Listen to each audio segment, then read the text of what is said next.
और दाहर। എല്ലാവർക്കും നമസ്കാരം. നമുക്ക് ലാസ്റ്റ് ക്ലാസ്സിൻ്റെ ബാക്കി പാർട്ട് സ്റ്റാർട്ട് ചെയ്യാം. കഴിഞ്ഞ ക്ലാസ്സിൽ മെയിനായിട്ട് നമ്മൾ പറഞ്ഞ കാര്യങ്ങൾ എങ്ങനെയാണ് ഒരു പ്രൈമറി യൂസറെ ക്രിയേറ്റ് ചെയ്യുക. പ്രൈമറി യൂസറെ ക്രിയേറ്റ് ചെയ്തതിന് ശേഷം എൻ്റെ വോയിസ് ബ്രേക്ക് ഉണ്ടെങ്കിൽ പറയണം കേട്ടോ. പ്രൈമറി യൂസർ ക്രിയേറ്റ് ചെയ്തു. പിന്നെ അതേപോലെ തന്നെ പ്രൈമറി യൂസർ എങ്ങനെ സെക്കൻഡറി യൂസറെ ക്രിയേറ്റ് ചെയ്യുക. അതായത് സെക്കൻഡറി യൂസേഴ്സ് ആയിട്ടുള്ള ബയ്യേഴ്സ്, കൺസൈനി, പിന്നെ പേയ്മെൻറ്റ് അതോറിറ്റി ഓഫീസർ, അങ്ങനെ 3 ലോഗിൻ ക്രിയേറ്റ് ചെയ്യൽ പഠിച്ചു. പിന്നെ നമ്മൾ ഡയറക്റ്റ് പർച്ചേസ് 50,000 വരെ ഉള്ളതിൻ്റെ ഡയറക്റ്റ് പർച്ചേസ് പഠിച്ചു. നമ്മളൊരു പ്രൊഡക്റ്റ് കാർട്ടിൽ ആഡ് ചെയ്തു, നമ്മളത് പ്രൊഡക്റ്റ് ഓർഡർ പ്ലേസ് ചെയ്തു. അവിടെയാണ് ഇപ്പോൾ നമ്മൾ ക്ലാസ് നിർത്തിയത്. ഇന്ന് നമുക്ക് ഞാൻ ഉദ്ദേശിക്കുന്ന മെയിനായിട്ട് എന്താ വെച്ച് കഴിഞ്ഞാൽ, നമുക്കിപ്പോൾ കഴിഞ്ഞ നമ്മൾ തിയറി പോലെ പറഞ്ഞ് നമുക്ക് ജസ്റ്റ് നമുക്കൊന്ന് പ്രാക്ടിക്കൽ നമ്മൾ ജസ്റ്റ് ജമ്മിൽ ലൈവ് കയറിയിട്ട് നോക്കാം എങ്ങനെയൊക്കെയാണ് ഇത് വരുന്നത്. ഇപ്പോൾ ഞാനിപ്പം എൻ്റെ സ്ക്രീന് കാണുന്നുണ്ടെങ്കിൽ ഇത് വയനാട് ഡി എം ഒ ഇപ്പോഴും ദിനീഷ് സാറിൻ്റെ പേരിലാണുള്ളത്. D M O primary user ആയിട്ടുള്ള അക്കൗണ്ടാണ് ഇത്. സാധാരണ യൂസർ ഐ ഡി പാസ്വേഡ് വെച്ച് കയറി ഒ ടി പി വന്ന് ഞാൻ ക്ലാസ് ലേറ്റ് ആയിരിക്കാൻ വേണ്ടിയിട്ട് ഒ ടി പി എല്ലാം വാങ്ങി വെച്ച് സെറ്റാക്കി വെച്ചിരിക്കുകയാണ്. അപ്പം ഈ പേജ് കാണുന്നവർക്ക് മനസ്സിലാവും ഇതാണ് ഒരു പ്രൈമറി യൂസറുടെ ലോഗിൻ. കാരണം ഇവിടെ ഈ റൈറ്റ് സൈഡിൽ കാണാൻ പറ്റും ദിനീഷ് പി സാറെ പേരിലായിരുന്നു നമ്മളത് അക്കൗണ്ട് പ്രൈമറി യൂസർ ജില്ലയിൽ ക്രിയേറ്റ് ചെയ്തത്. ഡി എം ഒയുടെ അണ്ടറിലാണ് സെക്കൻഡറി യൂസേഴ്സ് ആയിട്ടുള്ള മറ്റു സ്ഥാപനങ്ങളിലെ എം ഒമാരെ നമ്മൾ ബയ്യേഴ്സ് ആക്കിയിട്ടും ബയ്യറും കൺസേഗിനി ആക്കിയിട്ടും അതോടൊപ്പം തന്നെ നമ്മൾ പേയ്മെൻറ്റ് അതോറിറ്റി ഓഫീസർ ആക്കിയിട്ട് കാണുന്നത്. ഇപ്പോൾ ഇതിൽ നിങ്ങൾക്ക് ഈ ഡാഷ്ബോർഡിൽ യൂസേഴ്സ് എന്ന് പറയുന്നൊരു ബട്ടൺ കാണുന്നുണ്ടാവും. ഈ യൂസേഴ്സ് ബട്ടൺ ക്ലിക്ക് ചെയ്ത് കഴിഞ്ഞാൽ വയനാട് ജില്ലയിലെ എല്ലാ സ്ഥാപനങ്ങളിലെയും സെക്കൻഡറി ആയി രജിസ്റ്റർ ചെയ്ത ആളുകളെ പേര് ഇതിൽ കാണാൻ പറ്റും. അപ്പം ഇതിലിപ്പം ഈ ഈ സെലക്ട് ഡിവിഷൻ എന്ന് പറയുന്ന ഒരു കോളം ശ്രദ്ധിച്ച് മനസ്സിലാവും. അവിടെ വയനാട് എല്ലാ സ്ഥാപനങ്ങളുടെ പേര് ഇതിലുണ്ട്, എല്ലാം നമ്മൾ ആഡ് ചെയ്തിട്ടുണ്ട്. അപ്പം എല്ലാ സ്ഥാപനങ്ങളുണ്ട്. ഇപ്പം ഇതിലിപ്പോൾ നിങ്ങൾക്ക് അറിയാം, first C H C Panamaram, F F C Noolpuzha, N H M, N H M അടക്കം ഡി എം എൻ അണ്ടറിലാണ് ക്രിയേറ്റ് ചെയ്തിട്ടുള്ളത്. പാക്കം, വായവട്ട, അങ്ങനെ വയനാട് ജില്ലയിലെ എല്ലാ ഗവൺമെൻറ് സ്ഥാപനങ്ങളും നമ്മൾ ഹെൽത്തിലെ എല്ലാ സ്ഥാപനങ്ങളും ഇതിൽ നമ്മൾ എന്ത് ചെയ്തിട്ടുണ്ട്, രജിസ്റ്റർ ചെയ്തിട്ടുണ്ട്. ഇപ്പോൾ ഫോർ എക്സാമ്പിൾ കഴിഞ്ഞാൽ ഇതിൽ എഫ് എക്സ് നൂല് മാത്രം എടുത്തു കഴിഞ്ഞാൽ അവിടുത്തെ ലോഗിൻ കാണാൻ പറ്റും. ഞങ്ങൾ 3 ലോഗിനാണ് നൂൽപ്പോയിലുള്ളത്. അത് മെഡിക്കൽ ഓഫീസർ ഞാൻ തന്നെ ബയ്യറും ആണ്, കൺസേഗ്നിയാണ്. എൻ്റെ അടുത്ത മെഡിക്കൽ ഓഫീസർ ഡോക്ടർ ദിവ്യ എം നായരാണ്, പേയ്മെൻറ്റ് അതോറിറ്റി ഓഫീസർ ആയിട്ടുള്ളത്. പിന്നെ ഞാൻ എൻ്റെ ഓഫീസിലെ ക്ലർക്കിനും കൂടി ഒരു ബയ്യർ ആക്കിയിട്ട് ഡി എം എൽ കൊണ്ട് ആഡ് ചെയ്ത് വെച്ചിട്ടുണ്ട്. അപ്പോൾ ഇങ്ങനെ നമുക്ക് ഓരോ സ്ഥാപനം എടുത്തു കഴിഞ്ഞാൽ നമുക്ക് ആ സ്ഥാപനത്തിൽ രജിസ്റ്റർ ചെയ്തിട്ടുള്ള ആളുകളെ നമുക്ക് കാണാൻ പറ്റും. ഇപ്പം ഇത് ആരോഗ്യ കേരളം വയനാട്, അതിലിപ്പം സെമിയ സൈതൽവിയാണ് ബയ്യർ ആൻഡ് കൺസൾട്ടൻസി. സെമിയ മാഡത്തിന് തുടങ്ങുന്നതിന് മുന്നേ അവിടുത്തെ ബയോമെഡിക്കൽ എഞ്ചിനീയർ ആയിരുന്നു ബയ്യർ. അപ്പം അവർ ഡീആക്ടിവേറ്റ് ചെയ്തിട്ടില്ല. ഇപ്പം എല്ലാ പർച്ചേസ് ചെയ്യുന്നത് ഡി പി എമ്മിൻ്റെ പേരിലാണ്. പിന്നെ സന്ദീപ് എസ് അവിടുത്തെ സീനിയർ അക്കൗണ്ടൻ്റ് ആയിരുന്നു, പുള്ളിയുടെ പേരിലാണ് അവിടെ പേയ്മെൻറ്റ് ഓഫീസറുള്ളത്. അപ്പം ഇതാണ് ഒരു മിനിമം. ഇപ്പോൾ 2 ലോഗിനാണ് നമുക്കറിയാം ഒരു സെക്കൻഡറി സ്ഥാപനങ്ങൾക്ക് വേണ്ടത്. ഒന്ന് ബയ്യർ ആൻഡ് കൺസൈനി ഒരാൾ, ബയ്യർ കൺസൈനി ഒരാൾ, പിന്നെ പേയ്മെൻറ്റ് അതോറിറ്റി ഓഫീസർ ഒരാൾ, ഇങ്ങനെ. അപ്പം ഇങ്ങനെയാണ് മിനിമം നമുക്കൊരു ലോഗിൻ ഐ ഡി വേണ്ടത്. ഇതാണ് ഇതുള്ളത്. ഇനി നമുക്ക് ഈ പ്രൈമറി യൂസറുടെ ഡാഷ്ബോർഡ് പോയി കഴിഞ്ഞ് കഴിഞ്ഞാൽ ഈ ഡാഷ്ബോർഡിൽ നമ്മൾ പ്രൊഡക്റ്റ് ഓൾ കോൺടാക്ട്സ് എടുത്തു കഴിഞ്ഞാൽ ഡി എം ഒയുടെ അണ്ടറിൽ രജിസ്റ്റർ ചെയ്തിട്ടുള്ള എല്ലാ സ്ഥാപനങ്ങളിലെ ആളുകൾ എന്തെല്ലാം സാധനം വാങ്ങി എന്നുള്ള കാണാൻ പറ്റും. ഇതിപ്പോൾ ഓരോ സ്ഥാപനങ്ങൾ വാങ്ങിയതാണ്. ഇതിപ്പം ഇതൊക്കെ വേറെ വേറെ. അപ്പോൾ ഇതൊക്കെ ഡി എം ഒക്ക് നിങ്ങൾ ഏത് പ്രൊഡക്റ്റ് വാങ്ങിയാലും ഇതൊക്കെ എന്ത് ചെയ്യാൻ പറ്റും, ഡി എം ഒക്ക് ഇതിൽ കാണാൻ കഴിയും. ഇത് ഓരോ സ്ഥാപനങ്ങൾ വാങ്ങിയതാണ്. ഇത് ആ ബയ്യറെ ഐ ഡി പേര് അവിടെ കാണും. പിന്നെ ഇത് നമുക്ക് വേണമെങ്കിൽ ഫോർ എക്സാമ്പിൾ ഡി എം ഒക്ക് ഈ കോൺട്രാക്ട് ഇവിടെ ഒരു ബ്ലൂവിൽ കാണുന്നുണ്ടല്ലോ, കോൺട്രാക്ട് നമ്പർ JMC 511, ഇത് ക്ലിക്ക് ചെയ്ത് കഴിഞ്ഞാൽ നമുക്ക് ഇത് ഏത് സ്ഥാപനത്തിലൊക്കെ വാങ്ങിയ, ഇത് താലൂക്ക് ഹോസ്പിറ്റൽ ബത്തേരി, അവിടുത്തെ സൂപ്രണ്ട് പേരാണ് സിന്ധു, അവർ വാങ്ങിയ പ്രൊഡക്റ്റാണ്. ആ പ്രൊഡക്റ്റിൻ്റെ പേര് ഇവിടെ കാണാൻ പറ്റും. 10 litre food operator biomedical waste collection bin. ഇതിവിടെ 3000 രൂപയുടെ 10 എണ്ണം, 300 രൂപ വെച്ചിട്ട് 10 എണ്ണം ഓർഡർ ചെയ്തിട്ട്, അങ്ങനെ ഡി എം അണ്ടറിൽ രജിസ്റ്റർ ചെയ്തിട്ടുള്ള എല്ലാ എല്ലാ പ്രൊഡക്റ്റും നമുക്ക് എന്ത് ചെയ്യാൻ കഴിയും, ഇതിൽ കാണാൻ കഴിയും. ആർക്ക് വാങ്ങിക്കൊടുത്തുള്ളത് ഇതിലിപ്പം, ഇതിലൊക്കെ ഇപ്പോൾ ഈ സൈഡ് ഇതൊക്കെ ഡയറക്റ്റ് പർച്ചേസ് ആണ്. ഇതെല്ലാം ഇതെല്ലാം ഡയറക്റ്റ് പർച്ചേസിലാണ് കിടക്കുന്നത്. ഇങ്ങനെ പ്രൊഡക്റ്റ് ഓർഡേഴ്സിൽ എടുത്തു കഴിഞ്ഞാൽ നിങ്ങൾക്ക് കാണാൻ പറ്റും. ഇതിപ്പം ഈ സിന്ധു കെ വി എന്ന പ്രൊഡക്റ്റ് 9-ാം തീയതി ഇന്ന് ഉച്ചയ്ക്ക് 1 മണിക്കാണ് ഓർഡർ ചെയ്തിട്ടുള്ളത്. ഓർഡർ നമ്മൾ ബയ്യർ ഓർഡർ ഇതാക്കി, സെല്ലർ ഓർഡർ അക്സെപ്റ്റ് ചെയ്തിട്ടുണ്ട്. അതാണ് ഈ പച്ചിഞ്ഞ്. സെല്ലർ പ്രൊഡക്റ്റ് ഡെസ്പാച്ച് ചെയ്ത് കഴിഞ്ഞാൽ അവർ ജെമ്മിൽ ആ ഇൻവോയ്സ് ആഡ് ചെയ്ത് കഴിഞ്ഞാൽ ഓർഡർ ഡെസ്പാച്ച് എന്നുള്ള ഇവിടെ ഗ്രീൻ കത്തും. പിന്നെ അത് ബയ്യർ അത് റിസീവ് ചെയ്താൽ സ്റ്റോക്ക് എടുത്തു കഴിഞ്ഞാൽ അത് ഞാൻ അടുത്ത ക്ലാസ്സിൽ പറയുന്നുണ്ട്. ഇങ്ങനെ ഓരോ സ്ഥാപനത്തിലും എന്തെല്ലാം വാങ്ങിയിട്ടുണ്ട് മൊത്തം ആർക്ക് കാണാൻ കഴിയും? DMOക്ക് കാണാൻ കഴിയും. അപ്പം ഏതെങ്കിലും കാലത്ത് നിങ്ങളുടെ അക്കൗണ്ട് ഡീആക്ടിവേറ്റ് ആവുക അല്ലെങ്കിൽ വർഷങ്ങൾ കഴിഞ്ഞിട്ടാണെങ്കിൽ പോലും DMO ലോഗിനിൽ നിങ്ങൾ എന്ത് പർച്ചേസ് ചെയ്തിട്ടുണ്ടെങ്കിൽ കാണാൻ പറ്റും. അതാണ് ഞാൻ കഴിഞ്ഞ ക്ലാസ്സിൽ ഞാൻ പറഞ്ഞത്. ദയവ് ചെയ്ത് എന്ത് ചെയ്യരുത്, സെക്രട്ടറി പേരിൽ ലോഗിൻ ആവണതിന് ഒരു പ്രശ്നമില്ല. പക്ഷേ നമ്മളെ ഡിപ്പാർട്ട്മെൻറ്റ് ഹൈയാർക്കി അനുസരിച്ച് എപ്പോഴും പ്രൈമറി ആവേണ്ടത് DMO ആയിരിക്കും നല്ലത്. അങ്ങനെ ആകുമ്പോൾ DMOക്ക് എല്ലാവരും മോണിറ്റർ ചെയ്യാൻ കഴിയും. ഫോർ എക്സാമ്പിൾ നിങ്ങൾ സെക്രട്ടറി ലോഗിനിൽ ബയ്യർ ആഡ് ചെയ്ത് കഴിഞ്ഞെങ്കിൽ എന്തെങ്കിലും പ്രൊഡക്റ്റ് നിങ്ങൾക്ക് വന്നില്ല, എന്തെങ്കിലും ഇഷ്യൂ വന്നു കഴിഞ്ഞാൽ നമുക്ക് പ്രൈമറി യൂസർക്ക് അതിനെ സപ്പോർട്ട് ചെയ്യാൻ കഴിയുള്ളൂ. അപ്പോൾ പഞ്ചായത്ത് സപ്പോർട്ട് ചെയ്യില്ല എന്നല്ല പറയുന്നത്. അപ്പോൾ കുറച്ചും കൂടി നല്ലത് നമ്മുടെ സ്ഥാപനത്തിൽ ചെയ്യണമായിരിക്കും നല്ലത്. അപ്പോൾ ഇങ്ങനെയാണ് ഇത് കാണാൻ പറ്റുന്നത്. അങ്ങനെ ഓരോ പ്രൊഡക്റ്റ് നിങ്ങൾക്ക് എന്ത് ചെയ്യാൻ പറ്റും, ഇങ്ങനെ കാണാൻ കഴിയും. അപ്പോൾ അപ് ടു 50,000 വരെ നിങ്ങൾക്ക് എന്ത് ചെയ്യാം, പ്രൊഡക്റ്റ് ഇതാക്കാൻ പറ്റും. അപ്പം അപ്പോൾ ഇതാണ് ഒരു പ്രൈമറി യൂസറെ, എന്താ പറയുക, ഒരു പ്രൈമറി യൂസറുടെ ലോഗിനിൽ കയറുമ്പോൾ കാണുന്നത്. അപ്പം ഇനി ഇവിടെ യൂസേഴ്സ് പോയിട്ട് ഇനി പുതിയൊരാളെ ക്രിയേറ്റ് ചെയ്യണമെങ്കിൽ ആഡ് സെക്കൻഡറി യൂസേഴ്സ് എന്നൊരു ഓപ്ഷൻ ഉണ്ട്. അത് ഞാനിത് അധികം പറയുന്നില്ല, കാരണം നമ്മളെല്ലാവരും ബയ്യേഴ്സ് ആയിരിക്കും. പ്രൈമറി യൂസർ നമ്മളാവൽ വളരെ റെയർ ആയിട്ടായിരിക്കും. അപ്പോൾ ഇവിടെ ആഡ് സെക്കൻഡറി യൂസേഴ്സ് എന്ന് കൊടുത്തു കഴിഞ്ഞാൽ നമുക്ക് എന്ത് ചെയ്യാൻ പറ്റും, അടുത്ത ആളെ ക്രിയേറ്റ് ചെയ്യാൻ പറ്റും.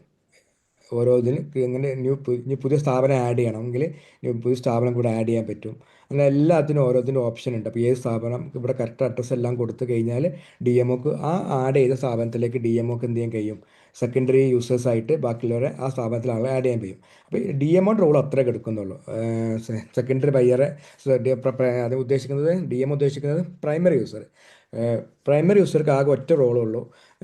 മെയിൻ റോൾ എന്ന് പറഞ്ഞാൽ പെരിഫറിൽ മറ്റ് DMO അണ്ടറുള്ള സ്ഥാപനങ്ങൾക്ക് ജെമ്മിൽ പർച്ചേസ് ചെയ്യാൻ വേണ്ടിയിട്ട് ബയ്യറിങ് കൺസൈനിങ് ക്രിയേറ്റ് ചെയ്ത് കൊടുക്കാം.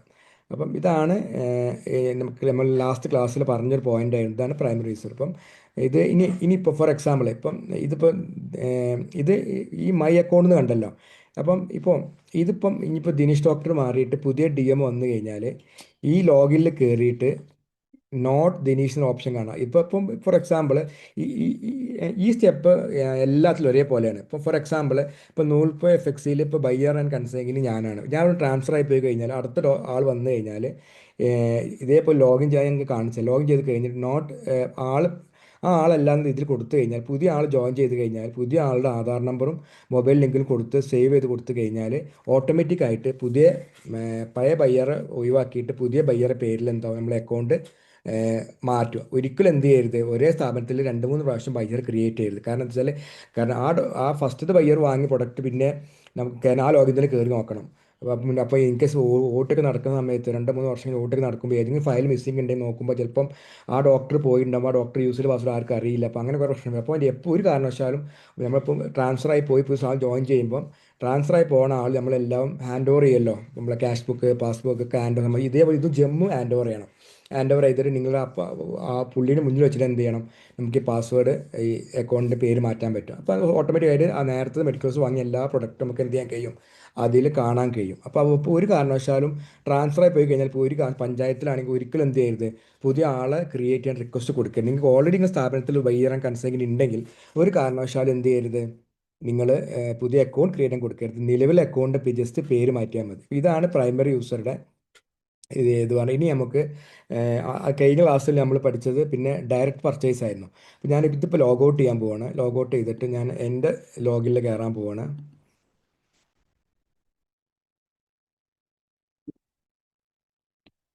ഇപ്പോൾ നിങ്ങൾ ശ്രദ്ധിച്ച മരം, ഞാൻ അന്ന് ഇത് ജമ്മ് തുടങ്ങിയ സമയത്ത് ഞാൻ ക്ലാസ്സിൽ അന്ന് പേര് മറന്നു വയ്ക്കാൻ വേണ്ടി തന്നെ യൂസറുടെ എൻ്റെ പേര് ഒരു കാരണവശാലും ഇനി യൂസറുടെ പേഴ്സണൽ പേരിൽ വെക്കരുത്.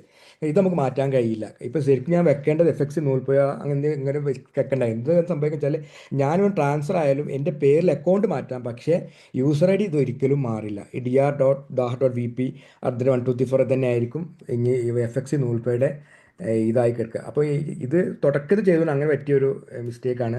ഇപ്പം ഞാൻ DMO അക്കൗണ്ട് ക്രിയേറ്റ് ചെയ്യുമ്പോൾ എല്ലാവരും സ്ഥാപനത്തിൻ്റെ പേരിലാണ് എന്ത് ചെയ്തത് ക്രിയേറ്റ് കൊടുക്കൽ. ഞാൻ യൂസർ ID അയച്ചു, ക്യാപ്ഷ ടൈപ്പ് ചെയ്തു, സബ്മിറ്റ് കൊടുത്തു. ഇതാണ് ഞാൻ പറഞ്ഞത്, നേരത്തെ ഈ ജനറേറ്റ് OTP ഉണ്ടായിരുന്നില്ല. എനിക്ക് തോന്നുന്നത് പല ആളുകളും നമ്മൾ പേഴ്സണൽ നമ്മൾ സ്ഥാപനത്തിൻ്റെ ബയ്യറായിട്ട് പല സെല്ലേഴ്സിനും എന്ത് ചെയ്യാൻ ഹാൻഡ് ഓവർ ചെയ്യുന്നുണ്ട്. കാരണം അവർ പ്രൊഡക്റ്റ് ആഡ് ചെയ്ത് അപ്പോൾ നമ്മളിത് പഠിക്കാൻ മടിയുള്ളത് പോലെ ആയിരിക്കും പല ആളുകളും. ഓ, നമ്മൾ റിസ്ക് എടുക്കേണ്ട, എല്ലാം സെല്ലർ ആഡ് ചെയ്ത് ഇപ്പോൾ അത് ഒന്നും കൂടി എന്ത് ചെയ്തിട്ട് ഒരു ഡബിൾ പ്രൊട്ടക്ഷൻ പോലെ പാസ്വേഡ് ഡിഫാൾട്ടിൽ ഞാൻ എൻ്റർ വെച്ചുകൊണ്ട് സേവ് ചെയ്തിട്ടുണ്ട്. ഇവിടെ ജനറേറ്റ് OTP കൊടുത്തു കഴിഞ്ഞാൽ ഏഹ്, എൻ്റെ ഫോൺ ലിങ്ക് ചെയ്തിട്ടുള്ള അക്കൗണ്ടിലേക്ക് ഒരു SMS വന്നിട്ടുണ്ട്. അപ്പോൾ ഞാൻ ആ SMS പറഞ്ഞ കോഡ് എൻ്റർ ചെയ്യുന്നുണ്ട്, 678868. ഞാൻ ലോഗിൻ ചെയ്യണം. ഇതാണ് FXC നൂൽപ്പയുടെ സ്ഥാപനത്തിൻ്റെ ബൈർ ആൻഡ് കൺസൈനിയുടെ ഇവിടെ നിങ്ങൾക്ക് റൈറ്റ് സൈഡിൽ എൻ്റെ പേര് കാണാൻ പറ്റും, ദാർ മുഹമ്മദ് VP. ഞാൻ പറഞ്ഞ ഞാൻ ട്രാൻസ്ഫർ ആയി പോവുകയാണെങ്കിൽ ഞാൻ മൈ അക്കൗണ്ട് പോയിട്ട് ഇവിടെ നോട്ട് ദാഹർന്ന് കൊടുത്തു കഴിഞ്ഞാൽ നമുക്ക് എന്ത് ചെയ്യാൻ പറ്റും, പുതിയ ചാർജ് എടുത്ത മെഡിക്കൽ ഓഫീസറുടെ ആധാർ നമ്പറും ഇത് കൊടുത്തു കഴിഞ്ഞ് മുന്നോട്ട് പോയി കഴിഞ്ഞാൽ ഓട്ടോമാറ്റിക്കായിട്ടും ഈ അക്കൗണ്ട് ഇവിടെ പിന്നെ ലോഗിൻ ചെയ്യുമ്പോൾ ദാർ മുഹമ്മദ് VP എന്ന് കാണിക്കില്ല, വേറെ ആളുടെ പുതിയ വന്ന MMOയുടെ പേരായിരിക്കും കാണിക്കുക. അപ്പോൾ ഒരു കാരണവശാലും എന്ത് ചെയ്യരുത്, നിങ്ങൾ ഒരു മെഡിക്കൽ ചാർജ് ട്രാൻസ്ഫർ ആയി പോകുമ്പോൾ ജമ്മുള്ള സ്ഥാപനമാണ്, ഒരിക്കലും എന്ത് ചെയ്യരുത് ആ അക്കൗണ്ട് ഡീആക്ടിവേറ്റ് ചെയ്യാനും പാടില്ല. പിന്നെ പുതിയ അക്കൗണ്ട് ക്രിയേറ്റ് ചെയ്യുക, ആ അക്കൗണ്ടിൽ മാത്രം ആ അക്കൗണ്ടിൽ എന്തെല്ലാം പർച്ചേസ് ചെയ്യുന്നത് അതെല്ലാം അവിടെ തന്നെ ഉണ്ടാവും. നമുക്ക് ഏതെങ്കിലും ഫയൽ നമ്മൾ പ്രിൻ്റ് എടുത്ത് മിസ്സായിട്ടുണ്ടെങ്കിൽ നമുക്കത് എടുക്കണമെങ്കിൽ എന്ത് വേണം, നമുക്ക് നമ്മളെ ഒരു ഒറ്റ ലോഗിൻ തന്നെ എല്ലാ പർച്ചേസും നമ്മൾ നടത്താൻ മൾട്ടിപ്പിൾ ലോഗിൻ എന്ത് ചെയ്ത്, കാരണം ഇത് അക്കൗണ്ട് ക്രിയേറ്റ് ചെയ്യാൻ വളരെ എളുപ്പമായതുകൊണ്ട് പല ആളുകളും എന്ത് ചെയ്യും, കുഴപ്പമില്ല. ഇപ്പം ഞാനിത് കഴിഞ്ഞ മാസം കുറേ കോൾ വന്നതാണ് എനിക്ക് ഇതിനെ പറ്റി, പുതിയ ബയോമെട്രിക് ട്രാൻസ്ഫർ ആയി പോയിട്ടുണ്ട്. അങ്ങനെയാണെങ്കിൽ പഞ്ചായത്തിൽ TA പറഞ്ഞു നിങ്ങൾ പുതിയ ആധാർ നമ്പർ അയക്കും, പുതിയ അക്കൗണ്ട് ക്രിയേറ്റ്, ഒരു കാര്യം അത് ചെയ്യരുത്. കാരണം അങ്ങനെ ചെയ്ത് കഴിഞ്ഞാൽ നിങ്ങൾ മുന്നേ ഇരുന്ന മെഡിക്കൽ ഓഫീസർക്ക് എന്തെങ്കിലും എന്തെങ്കിലും പേപ്പർ മിസ്സിംഗ് ഉണ്ടെങ്കിൽ അത് എടുക്കാൻ കഴിയില്ല. അപ്പോൾ അതുകൊണ്ട് ഒരു സ്ഥാപനത്തിന് ഒറ്റ ബയ്യർ ആൻഡ് കൺസൈനിന് പിന്നെ പേയ്മെൻറ്റ് അതോറിറ്റി ഓഫീസർ.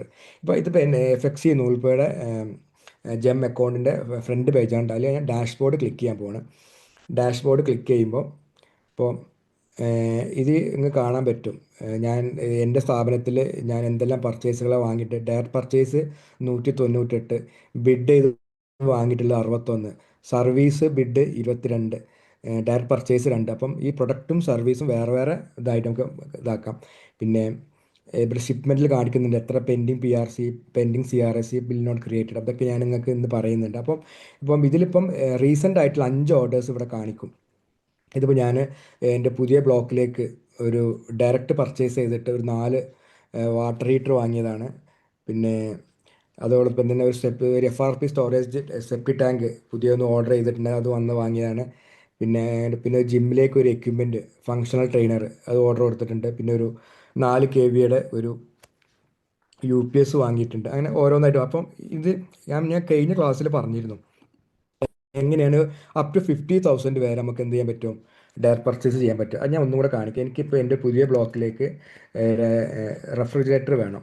ഞാനിവിടെ സെർച്ച് ചെയ്യാണ് ഡൊമസ്റ്റിക് റെഫ്രിജറേറ്റർ. ഓട്ടോമാറ്റിക്കായിട്ട് ഇവിടെ വന്നിട്ട്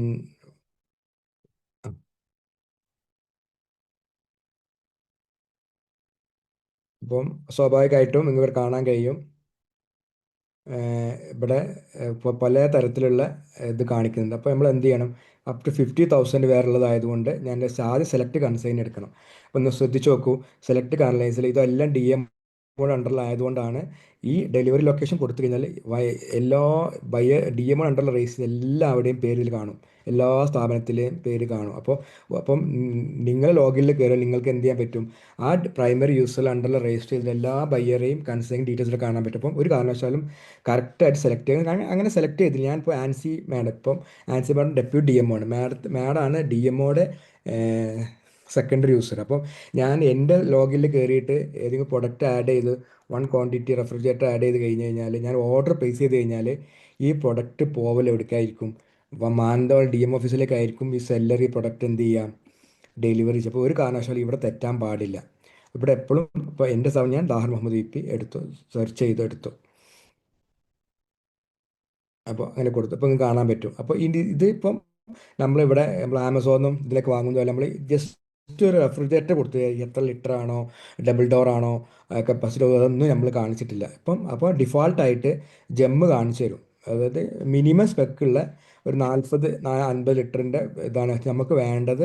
ഒരു 180 ലിറ്റേഴ്സിൻ്റെ ആണെങ്കിൽ ഇവിടെ പ്രൊഡക്റ്റ് സ്പെസിഫിക്കേഷൻ ലെഫ്റ്റ് സൈഡ് പോയിട്ട് എന്ത് ചെയ്യണം, നമ്മൾ ഇതിൽ ഇത് കൊടുക്കണം.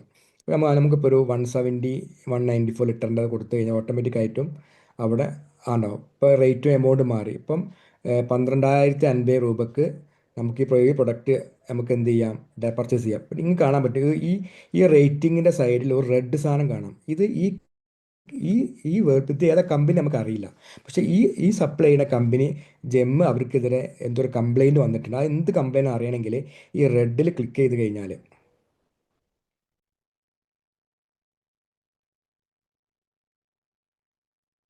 അവരെ സസ്പെൻഡ് ചെയ്തിട്ടുണ്ട് ഒരു പ്രാവശ്യം അവരുടെ അക്കൗണ്ട്. എന്തിനാന്ന് ഇത് ക്ലിക്ക് ചെയ്ത് കാണാൻ പറ്റും. ഈ കമ്പനി ഓർഡർ അക്സെപ്റ്റ് ചെയ്തിട്ട് എന്ത് ചെയ്തിട്ടില്ല, പ്രൊഡക്റ്റ് സപ്ലൈ ചെയ്തിട്ടില്ല. അത് 2023-ലാണ് സംഭവിച്ചിട്ടുള്ളത്. അപ്പം അവർ അക്കൗണ്ട് സസ്പെൻഡ് എന്താണ് അവർ പ്രൊഡക്റ്റ് ആ സമയം ഡെലിവറി പീരീഡ് സപ്ലൈ ചെയ്യാത്തതുകൊണ്ടാണ് ഇങ്ങനെ അവരുടെ അക്കൗണ്ട് ഒരു പ്രാവശ്യം സസ്പെൻഡ് ചെയ്തത്. അപ്പോൾ നമുക്ക് അപ് ടു 50,000 നമ്മൾ ഈ 12,050 ഫ്രിഡ്ജാണ് നിന്നുകൊണ്ട് നമുക്ക് എന്ത് ചെയ്യാം, വേണമെങ്കിൽ ഇവിടെ ഒരു നെഗറ്റീവ് കമൻറ്റ് ഒരു ഇൻസിഡൻ്റ് ഇല്ല, നമുക്ക് ഇത് വാങ്ങാം. ഒരു നിർബന്ധമില്ല 12,050 വാങ്ങണമെന്ന്. ഞാൻ അതല്ല, നിങ്ങൾക്ക് വേണമെങ്കിൽ 13-ന് ഗോദ്രേജ് വാങ്ങാം, അല്ലെങ്കിൽ 14-ന് എൽ ജി വാങ്ങാം. അപ് ടു 50,000 വരെ നിങ്ങൾക്ക് എന്ത് ചെയ്യാം, നിങ്ങൾക്ക് ഈ ഇതിലുള്ള ഏത് മോഡലുമാണ് വാങ്ങാം. 50,000 വരെ നമുക്ക് കേരളത്തിലെ സെല്ലേഴ്സ് ഉണ്ടെങ്കിൽ അതും വാങ്ങാം. അപ്പോൾ അതിന് ചെയ്യേണ്ടത് ലെഫ്റ്റ് സൈഡിൽ സെല്ലർ രജിസ്റ്റേർഡ് അഡ്രസ്സ് എന്ന് കാണാം. അവിടെ നമ്മൾ കേരള എന്ന് കൊടുത്തു കഴിഞ്ഞാൽ കേരളത്തിൽ രജിസ്റ്റർ ചെയ്തിട്ടുള്ള റെഫ്രിജറേറ്റർ സപ്ലൈ ചെയ്യുന്ന ആളുകളുടെ ഇതായിരിക്കില്ല. ഇത് ഏത് കമ്പനിയും ആവാം, ഏത് സ്റ്റേറ്റും ആവാം. താഴേക്ക് സ്ക്രോൾ ചെയ്യുമ്പോൾ ഇതൊക്കെ കേരളത്തിൽ രജിസ്റ്റർ ചെയ്ത കമ്പനികളാണ്. നമുക്കിത് പറയാൻ കാരണം വെച്ചാൽ അപ് ടു 50,000 നമുക്ക് ഈ ഓപ്ഷൻ ഉള്ളൂ. ഫോർ എക്സാമ്പിൾ ഇപ്പോൾ എനിക്കിപ്പോൾ ഒരു റെഫ്രിജറേറ്റർ വേണം. അപ്പോൾ എനിക്ക് ഇപ്പം നോക്കുമ്പോൾ അതായത് എനിക്കൊരു എൽ ജിയുടെ വേണം. 17 ഉണ്ട്, പക്ഷേ ഇവിടെ ഗോദ്രേജ് 14 ഉണ്ട്. പക്ഷേ ആസ് പെർ ജെം അത് ബയ്യറുടെ ഡിസ്ക്രിമിനേഷനാണ്. ആൾക്ക് 50,000 വരെ ഏത് മോഡലിലെ ഫ്രിഡ്ജ് എന്ത് ചെയ്യാം, ജെമ്മിൽ വാങ്ങാം. അപ്പോൾ ഞാനിപ്പോൾ എന്ത് ചെയ്യാണ്, ഒരു 17,900 രൂപ വിലയുള്ള ഒരു ഫ്രിഡ്ജ് ഞാൻ ആഡ് ടു കാർട്ട് കൊടുക്കണം.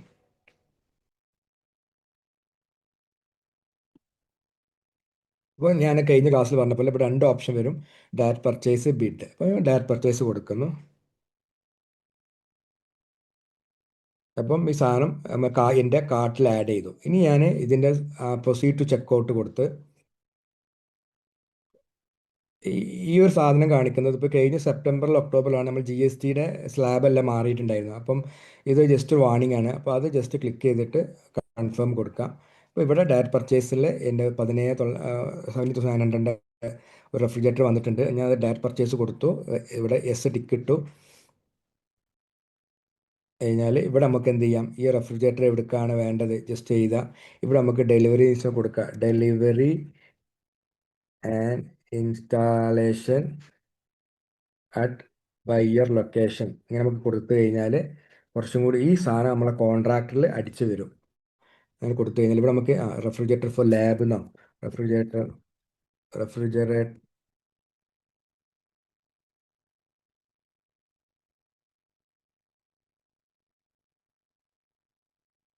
ഫോർ ലാബ് എന്നോ പിന്നെ പി ആർ നമ്പർ, നിങ്ങൾ ഈ പർച്ചേസിന് എന്തെങ്കിലും ഒരു ഫയൽ നമ്പർ ഉണ്ടെങ്കിൽ ആ ഫയൽ നമ്പർ എന്തെങ്കിലും കൊടുത്തു കഴിഞ്ഞാൽ അത് കിട്ടും. പിന്നെ ഇന്നാണ് പർച്ചേസ് ചെയ്യുന്നത്, അപ്പം ഡേറ്റ് ഇന്ന് ഡേറ്റ് ഇട്ട് അപ്ഡേറ്റ് ഓർഡർ കൊടുത്തു കഴിഞ്ഞാൽ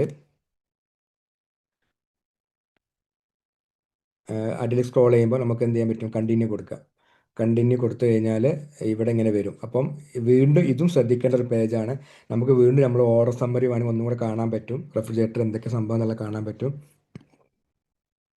പിന്നെ ഇവിടെ ഞാൻ പറഞ്ഞ പേയ്മെൻറ്റ് അതോറിറ്റി ഓഫീസർ, ഇപ്പോൾ വയനാട് റൈസ് എല്ലാവരുടെ പേരും കാണിക്കും. അപ്പോൾ ഞാൻ സെലക്ട് ചെയ്യേണ്ടത് എൻ്റെ സ്ഥാപനത്തിൽ പേയ്മെൻറ്റ് അതോറിറ്റി ഓഫീസർ ആക്കി ഡോക്ടർ ദിവ്യ എം നായരാണ് എൻ്റെ ഹോസ്പിറ്റലിൽ പേയ്മെൻറ്റ് ഓഫീസർ പേര്. ഇത് ഇവിടെ ഒന്നും കൊടുത്തില്ലെങ്കിലും പ്രശ്നമില്ല, കുറേ കൊടുത്തില്ലെങ്കിൽ ഒരു പ്രശ്നമില്ല. പക്ഷേ ഒരു ഒരു ട്രാൻസ്പെറൻസിൻ്റെ ഭാഗമായിട്ട് പേയ്മെൻറ്റ് അതോറിറ്റി ഓഫീസർ ആരാന്നുള്ളത് അറിയണം, നല്ലതാണ്. അപ്പോൾ ഇത് ഒരു മിനിമം പേയ്മെൻറ്റ് അതോറിറ്റി ഓഫീസർ ഇല്ലെങ്കിൽ നമുക്ക് പർച്ചേസ് നടത്താം.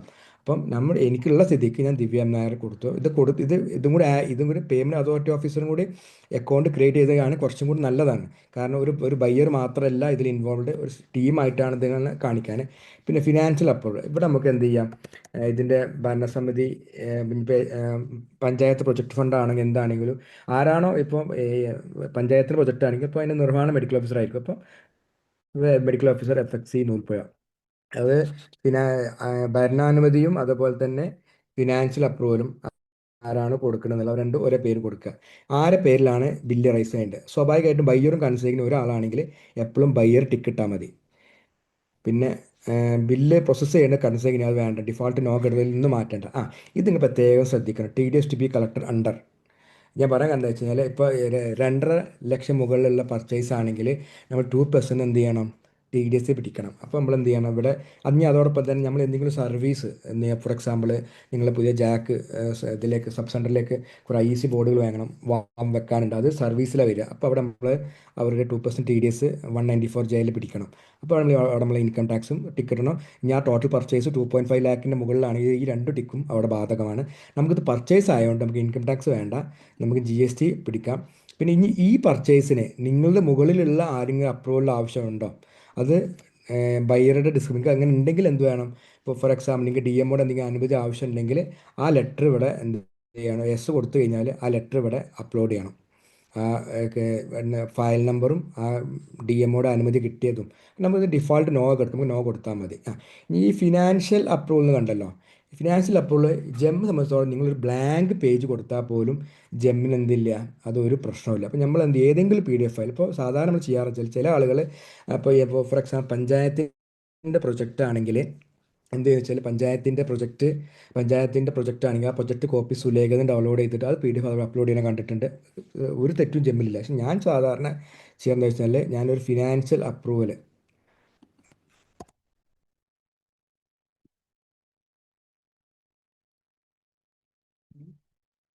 കാണുന്നില്ല. അപ്പോൾ ഞാൻ തൽക്കാലം ഏതെങ്കിലും PDF ഫയൽ ഞാൻ അപ്ലോഡ് ചെയ്യും. ഞാൻ ഫിനാൻഷ്യൽ അപ്രൂവൽ എന്ന് പറഞ്ഞിട്ടാണ് ഒരു ഫയൽ ക്രിയേറ്റ് ചെയ്യും. ഇപ്പോൾ ഇത് എന്ത് പർച്ചേസാണ് എന്നിട്ട് അതിൽ റീഡ് ചെയ്ത് ഒരു പ്രൊസീഡിങ്സ് ഉണ്ടാക്കി വെക്കുക. ആ പ്രൊസീഡിങ്സിൽ ചിലപ്പം ഇത് പഞ്ചായത്തിൻ്റെ ഫണ്ടാണെങ്കിൽ പഞ്ചായത്തിൻ്റെ ഫണ്ട്, ഇപ്പോൾ പഞ്ചായത്തിൻ്റെ പർച്ചേസ് കമ്മിറ്റി അംഗീകാരം തന്നിട്ടാണെങ്കിൽ അംഗീകാരം കിട്ടിയ ഡേറ്റിന് സമയം എഴുതും. എന്നിട്ട് ആസ് പെർ ഇന്നത് പ്രകാരം ഇത്ര രൂപയുടെ റെഫ്രിജറേറ്റർ വാങ്ങാൻ അനുമതി നൽകി ഉത്തരവാകുന്നെന്ന് നിങ്ങൾ ടൈപ്പ് ചെയ്ത് PDF ആക്കി സൈൻ ചെയ്തിട്ട് എന്ത് ചെയ്യാം? ഇവിടെ അപ്ലോഡ് ചെയ്യാം. എന്നിട്ട് കണ്ടിന്യൂ കൊടുത്തു കഴിഞ്ഞാൽ ഇതാണ് നമ്മൾ കോൺട്രാക്റ്റ്. ആ സെല്ലറുമായിട്ട് നമ്മൾ വെക്കാൻ പോണ കോൺട്രാക്റ്റാണ്. അതൊരു അക്സെപ്ഷൻ സേവ് കൊടുത്തു കഴിഞ്ഞാൽ ഇവിടെ വെരിഫൈ വിത്ത് OTP കൊടുത്തു കഴിഞ്ഞാൽ ഈ ഓർഡർ എന്തായി? കൺഫേം. ഞാൻ ഇപ്പോൾ OTP കൊടുക്കുന്നില്ല, എനിക്ക് റെഫ്രിജറേറ്റർ ആവശ്യമില്ല. അപ്പോൾ ഇത് എന്തായി? ഇവിടെ ഇതാണ് ഒരു ഡയറക്റ്റ് പർച്ചേസ്. ഇനി ഡയറക്റ്റ് പർച്ചേസ് വെച്ച് കഴിയുമ്പോൾ ലാസ്റ്റ് ക്ലാസ് നമ്മൾ എന്ത് ചെയ്തത്? നമ്മളിവിടെ അവസാനിപ്പിച്ചത്. അപ്പം ഇനിയിപ്പോൾ ഒരു പ്രൊഡക്റ്റ് വന്നു. ഇപ്പോൾ ഒരു പ്രൊഡക്റ്റ് ഇപ്പോൾ ജെമ്മിൽ ഒരു ഒരു ഇപ്പോൾ നിങ്ങളിപ്പോൾ ലാസ്റ്റ് വീക്കൊക്കെ ജെമ്മ് തുറന്നിട്ടുണ്ടെങ്കിൽ ജെമ്മിൽ ഇപ്പോൾ ഒരു നോട്ടിഫിക്കേഷൻ ഇങ്ങനെ റൺ ചെയ്യുന്നുണ്ട്. നിങ്ങൾ പെൻഡിങ് ഉള്ള കോൺട്രാക്റ്റ് ഒക്കെ എത്ര പെട്ടെന്ന് കംപ്ലീറ്റ് ആക്കിയില്ലെങ്കിൽ നിങ്ങൾ അക്കൗണ്ട് December 14 എന്ത് ചെയ്യും? ബ്ലോക്ക് ആവുമെന്ന് പറഞ്ഞപ്പം അതെന്താണെന്ന് വെച്ച് കഴിഞ്ഞാൽ നമ്മൾ ഒരു പ്രൊഡക്റ്റ് ഓർഡർ ചെയ്യും, ജെമ്മിൽ പ്രൊഡക്റ്റ് വരും, ലാപ്ടോപ്പ് ആയിക്കോട്ടെ റെഫ്രിജറേറ്റർ എന്തായിക്കോട്ടെ പ്രൊഡക്റ്റ് വരും. പക്ഷേ ജെമ്മിൽ എന്ത് ചെയ്യുന്നുണ്ടാവില്ല, നിങ്ങൾ ബാക്കി പ്രൊസീജിയർ കംപ്ലീറ്റ് ചെയ്തിട്ടുണ്ടാവില്ല. സാധനം നിങ്ങൾ സെല്ലർ ഇൻവോയ്സ് കിട്ടി, സെല്ലർക്ക് പേയ്മെൻ്റ് ഒക്കെ കൊടുത്തിട്ടുണ്ടാവും. ഓഫ്ലൈൻ പേയ്മെൻറ്റ്, ചിലപ്പോൾ അത് NHF ഫണ്ട് ആവാം, പ്ലാൻ ഫണ്ട് ആവാം, അല്ലെങ്കിൽ പഞ്ചായത്ത് പ്രൊജക്റ്റ് ആവാം. അപ്പം ബിംസിന് ബില്ലൊക്കെ എടുത്തിട്ട് നിങ്ങൾ ട്രഷറി കൊടുത്ത് പാർട്ടിക്ക് പേയ്മെൻറ്റ് കിട്ടിയിട്ടുണ്ട്. പക്ഷേ ആസ് പെർ ജെമ്മിൽ എന്തല്ല, നിങ്ങളുടെ പ്രൊഡക്റ്റ് പർച്ചേസ് കംപ്ലീറ്റ് ആയിട്ടില്ല. അപ്പോൾ അത് കംപ്ലീറ്റ് ആക്കണം. ഇപ്പോൾ ഞാൻ പറഞ്ഞല്ലോ, ഇപ്പോൾ ഒരു ഡയറക്റ്റ് പർച്ചേസിൽ ഒരു റെഫ്രിജറേറ്റർ വാങ്ങി. അപ്പോൾ ഞാൻ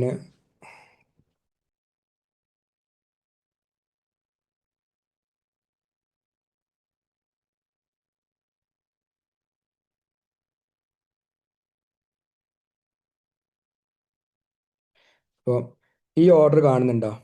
ഒരു ഞാനൊരു പുതിയ ബ്ലോക്കിലേക്ക് ഒരു 1 ടണ്ണിൻ്റെ ഒരു AC ഡയറക്റ്റ് പർച്ചേസ് ചെയ്താണ് 32,250. ഇത് ഈ ഇപ്പോൾ ഈ ഓർഡർ ഇപ്പം ഞാൻ പറഞ്ഞല്ലോ, ഇത് ഞാൻ ഓർഡർ പ്ലേസ് ചെയ്തു. ഞാൻ പ്ലേസ് ചെയ്ത ഓർഡർ സെല്ലർ അക്സെപ്റ്റ് ചെയ്തു. സെല്ലർ പ്രൊഡക്റ്റ് ഡെസ്പാച്ച് ചെയ്തു. അത് ഇനി ബാക്കിയുള്ള പ്രൊസീജിയർ ചെയ്യേണ്ടത് ഞാനാണ്. അതായത് ഫസ്റ്റ് നമ്മൾ ഓർഡർ പ്ലേസ് ചെയ്യുന്നു. ഈ ഒന്നാമത്തെയും നാലാമത്തെയും ചെയ്യേണ്ടത് ബയ്യറാണ്. രണ്ടാമത്തതും മൂന്നാമത്തതും ചെയ്യേണ്ടത് സെല്ലറാണ്. അപ്പോൾ അത് ശ്രദ്ധിച്ചാൽ മതി. അപ്പോൾ ഓർഡർ കൺഫേം ചെയ്തു. അപ്പം നിങ്ങൾക്ക് വേണമെങ്കിൽ ആ കോൺട്രാക്റ്റ് കാണാം. ഞാൻ ജസ്റ്റ് കോൺട്രാക്റ്റ് ഒന്ന് തുറന്ന് കാണിച്ചു തരാം.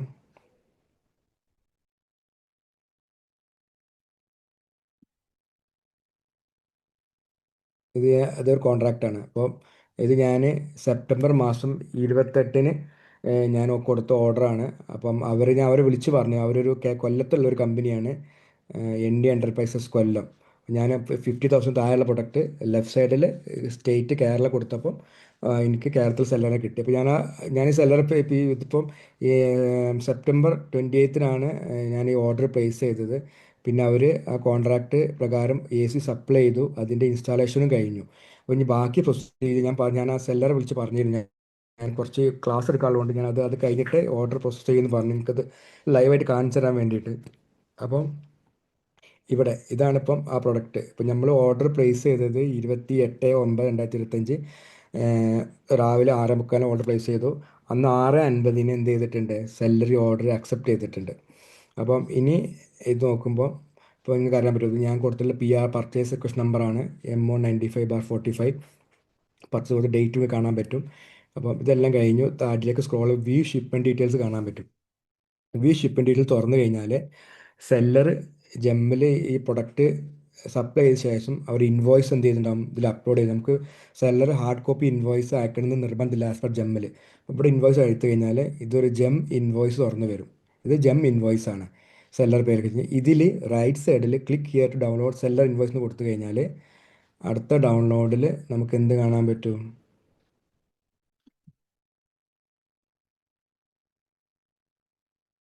ഇതാണ് സെല്ലർ ഇൻവോയ്സ് ആണ്. ND എൻ്റർപ്രൈസസ് കേരളത്തിലെ ഡീലറാണ് ഒക്കെ ഉണ്ട്. അപ്പം ഇത് പ്രിൻ്റ് ഔട്ട് എടുത്തിട്ട് ഞാൻ എന്ത് ചെയ്യും, സ്റ്റോക്ക് എടുക്കാൻ ഫാർമസിയിലേക്ക് കൊടുക്കും. ഇപ്പം ഞാൻ നാളെ ഞാൻ സ്റ്റോക്ക് എടുക്കാൻ കൊടുക്കും. അപ്പോൾ ഇതാണ് ഇപ്പോൾ അവർ നോക്കണം, നമ്മൾ ഓർഡർ പ്ലേസ് ചെയ്തത് 28/9/2025 അവർ ബില്ല് അയച്ച ഡേറ്റ് നോക്കും. 1/10 അവരെന്ത് ചെയ്തത്, ആ പ്രൊഡക്റ്റ് അവർ സപ്ലൈ ചെയ്യാണ്ട് ഇൻവോയ്സ് ജനറേറ്റ് ചെയ്ത് ജെമ്മിൽ അപ്ലോഡ് ചെയ്ത്. ഇനി ഞാൻ ചെയ്യാൻ പോകുന്നത് വെച്ചാൽ ഇപ്പം ഇപ്പം ഞാൻ ഒരു 50,000 താഴെയുള്ള ഒരു പ്രൊഡക്റ്റ് ഒരു AC ഓർഡർ കൊടുത്തു. സെല്ലർ ആ പ്രൊഡക്റ്റ് സപ്ലൈ ചെയ്തിട്ട് ബില്ല് ജെമ്മിൽ അപ്ലോഡ് ചെയ്തു. ഇനി ഇവിടെ പ്രോസസ് ഓർഡർ എന്ന ബട്ടൺ കാണാം. അപ്പോൾ ഫോർ എക്സാമ്പിൾ തിരിച്ചും ഡാഷ്ബോർഡിൽ പോവുക. ഡാഷ്ബോർഡ് പോയിട്ട് ഇപ്പം ഇത് റീസെൻറ്റ് 5 ഓർഡേഴ്സ് അല്ലാത്തതുകൊണ്ട് ആ AC ഇവിടെ കാണിക്കില്ല. അപ്പം നമ്മൾ എന്ത് ചെയ്യണം, ഡാഷ്ബോർഡ് റൈറ്റ് സൈഡിലുള്ള പ്രൊഡക്റ്റ് ഓർഡേഴ്സിൽ ആൾ കോൺട്രാക്ട്സ് എടുത്ത് നമ്മൾ അല്ലെങ്കിൽ ഇങ്ങനെ സ്ക്രോൾ ചെയ്ത് നോക്കുക. ഇങ്ങനെ സ്ക്രോൾ ചെയ്യുമ്പോൾ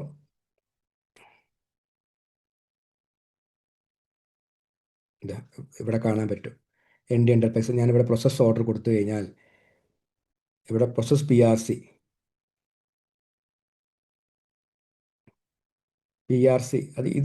നമുക്ക് രണ്ട് ടേംസാണ് നിങ്ങൾ മറക്കാതിരിക്കണം. ഒന്ന് PRCയും ഒന്ന് CRACയും.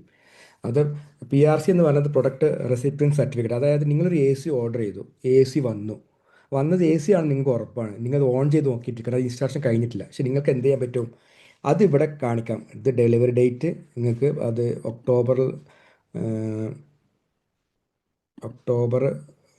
10 ഡെലിവറി കാണിക്കാം. ഗുഡ് റെസിപ്റ്റ് വൗച്ചർ നമ്പർ നിങ്ങൾക്ക് വേണമെങ്കിൽ എന്ത് ചെയ്യാം, ഈ ഇൻവോയ്സിലുള്ള അവരുടെ ഇൻവോയ്സ് നമ്പർ ഇത് കോപ്പി ചെയ്തിട്ട്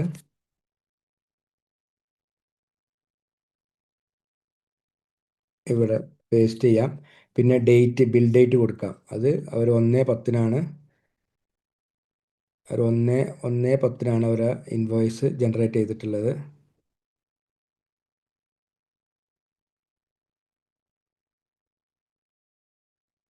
അത് കൊടുത്ത് ഞാൻ സേവ് ചെയ്തു. അപ്പം അതായത് ആ ഒരു പ്രൊഡക്റ്റ് നിങ്ങൾ ഓർഡർ ചെയ്തു, ആ പ്രൊഡക്റ്റ് നിങ്ങളുടെ സ്ഥാപനത്തിലെത്തി. AC ആണോ റെഫ്രിജറേറ്റർ ആണെന്ന് നിങ്ങൾ എന്താണ് ഓർഡർ, ആ പ്രൊഡക്റ്റ് ആണോ എന്ന് മാത്രം ചെക്ക് ചെയ്യുക, ഓൺ ചെയ്യുന്നൊന്നും നോക്കേണ്ട ആവശ്യമില്ല. നിങ്ങൾ എന്ത് ചെയ്യാം, നിങ്ങൾക്ക് സേവ് കൊടുക്കാം. സേവ് കൊടുത്തു കഴിഞ്ഞാൽ പിന്നെ അടുത്ത ബട്ടൺ കംപ്ലീറ്റ് കൊടുക്കുക.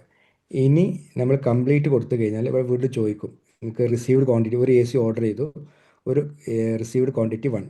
ഇത് പറയാൻ കാരണം വെച്ചാൽ നിങ്ങളിപ്പോൾ ഒരു ഒരു 10 ലാപ്ടോപ്പ് ഓർഡർ ചെയ്തു, 9 ലാപ്ടോപ്പ് വന്നിട്ടുള്ളൂ. അപ്പോൾ സ്വാഭാവികമായിട്ടും ഇവിടെ എന്ത് വരും, റിസീവ്ഡ് ക്വാണ്ടിറ്റി 9ഉം നോട്ട് റിസീവ്ഡ് ക്വാണ്ടിറ്റി 1ഉം നമ്മൾ അങ്ങനെ കൊടുക്കണം. ഇനി നമ്മൾ കൺഫേം കൊടുത്തു കഴിഞ്ഞാൽ എന്താ, ഈ സാധനം നമ്മൾ സാധനം സ്വീകരിച്ചു. ഇനി അത് ഇൻസ്റ്റാളേഷൻ കഴിയണം. അപ്പോൾ സെല്ലർ ഇൻസ്റ്റാളേഷൻ കഴിഞ്ഞ് കഴിഞ്ഞാൽ നമ്മൾ സ്റ്റോക്ക് ഇപ്പോൾ DDFSലാണ് സ്റ്റോക്ക് എടുക്കുന്നത് KMCLലെ.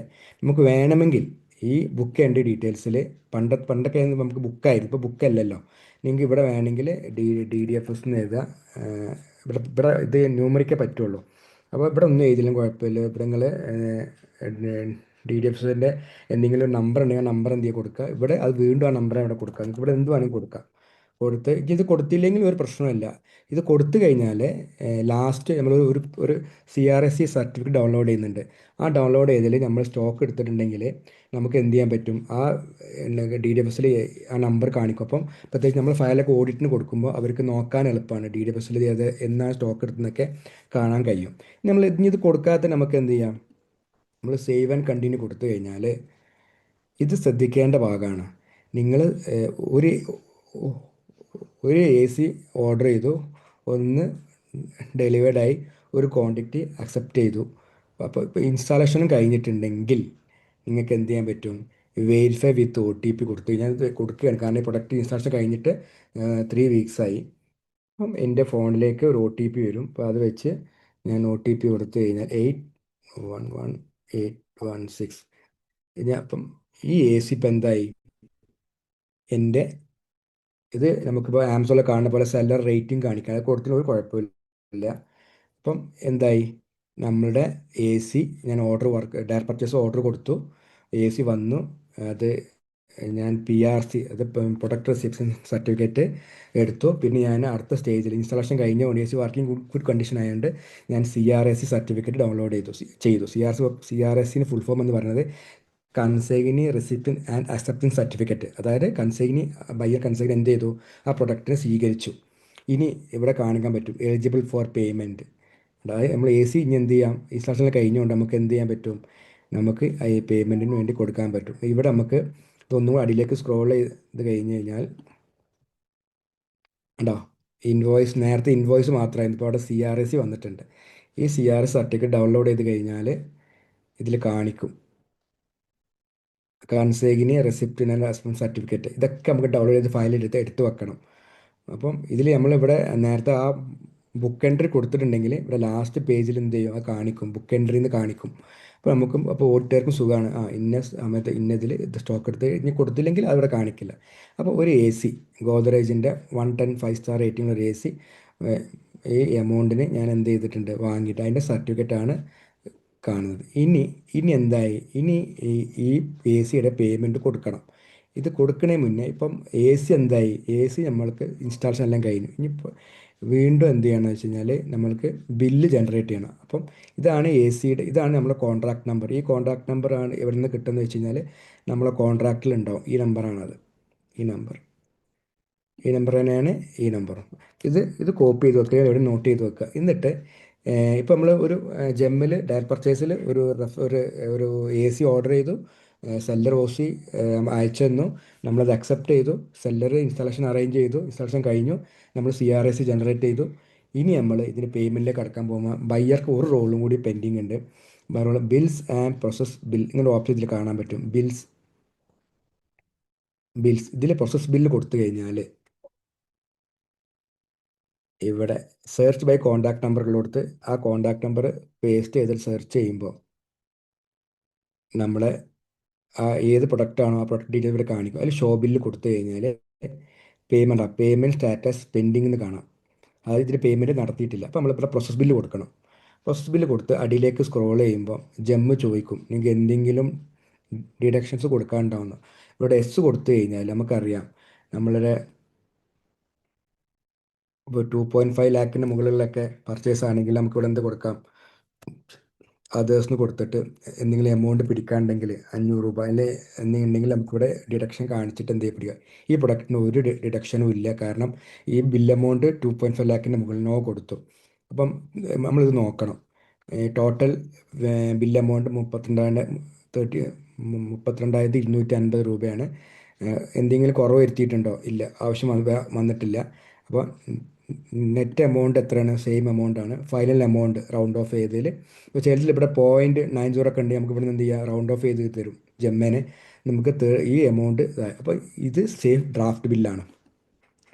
ഈ ബില്ല് ഞാൻ എന്ത് ചെയ്തു, ഡ്രാഫ്റ്റ് സേവ് ചെയ്തു. അല്ലെ നിങ്ങൾക്ക് എന്ത് ചെയ്യാം, സബ്മിറ്റ് കൊടുക്കണ പോലെ ഒന്നും കൂടെ ക്രോസ് ചെക്ക് ചെയ്യാം എൻ്റെ ബില്ലെല്ലാം കറക്റ്റ് ആണോ എന്നുള്ളത്. എന്നിട്ട് നമ്മൾ എന്ത് ചെയ്യണം, സബ്മിറ്റ് ബില്ല് കൊടുക്കണം. അപ്പോൾ ഈ ബില്ല് ഇപ്പോൾ സബ്മിറ്റായി. വീണ്ടും അവിടെ റേറ്റിംഗ് ചോദിക്കും. നേരത്തെ കൊടുത്തില്ലെങ്കിൽ വീണ്ടും നമുക്ക് ഇവിടെ എന്ത് ചെയ്യാം, ആ സെല്ലർ നമുക്ക് റേറ്റിംഗ് ചെയ്യാം. ഇത് കഴിഞ്ഞിട്ട് ബിൽ ഹാസ് ബീൻ നോക്കണേ. Bill has been submitted yet to be approved. അതായത് ബയ്യർ ബില്ല് എന്ത് ചെയ്തിട്ടുണ്ട്, പേയ്മെൻറ്റിന് വേണ്ടിയിട്ട് സബ്മിറ്റ് ചെയ്തിട്ടുണ്ട്. അത് ഇനി അപ്രൂവ് ചെയ്യേണ്ട ആരാണ്? അവിടെയാണ് പേയ്മെൻറ്റ് അതോറിറ്റി ഓഫീസർ എന്ന് പറയുന്ന ആളുടെ റോൾ ഉള്ളത്. അങ്ങനെ ആ റോൾ ക്രിയേറ്റ് ചെയ്തില്ലെങ്കിൽ ഇവിടെ സബ്മിറ്റ് ബില്ല് കൊടുത്താൽ തന്നെ അത് ഫൈനൽ ബില്ലായി. കാരണം ബയ്യർ തന്നെയാണ് എന്ത് ചെയ്യുന്നത്, ബില്ല് സബ്മിറ്റ് ചെയ്യുന്നതും ഫൈനൽ ബില്ല് അപ്രൂവ് ചെയ്യുന്നതും. ആ നേരത്തെ ഒരു payment authority officer, P A officer ഉണ്ടെങ്കിൽ ഈ ബില്ലിപ്പം അവരുടെ ലോഗിലേക്ക് പോയിട്ടുണ്ടാവും. അപ്പോൾ ഞാൻ എൻ്റെ എൻ്റെ ഞാൻ അതിൽ ഇതൊന്ന് ലോഗൗട്ട് ചെയ്യാണ്. ലോഗൗട്ട് ചെയ്തിട്ട് ഞാൻ അത് ലോഗിൻ ചെയ്യാണ്. ഏഹ്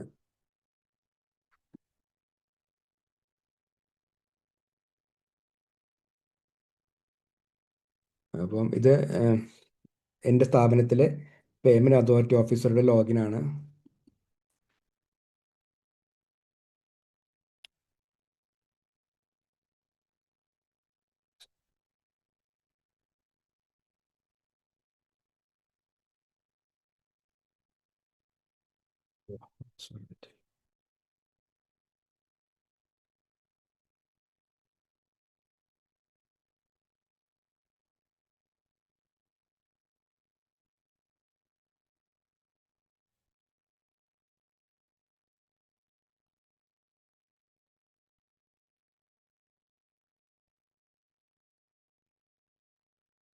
അപ്പോൾ ഇതിന് പാസ്വേഡ് തെറ്റാണ്. അപ്പം ഇപ്പോൾ പേയ്മെൻറ്റ് ഓഫീസർ മാറ്റിയെന്ന് എനിക്കറിയില്ല. ഞാനൊന്ന് ചെക്ക് ചെയ്യട്ടെ.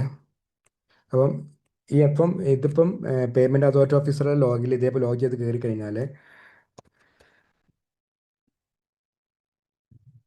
എൻ്റെ ലോഗിൽ ഞാൻ തിരിച്ചൊന്നും കൂടെ കയറുന്നുണ്ട്.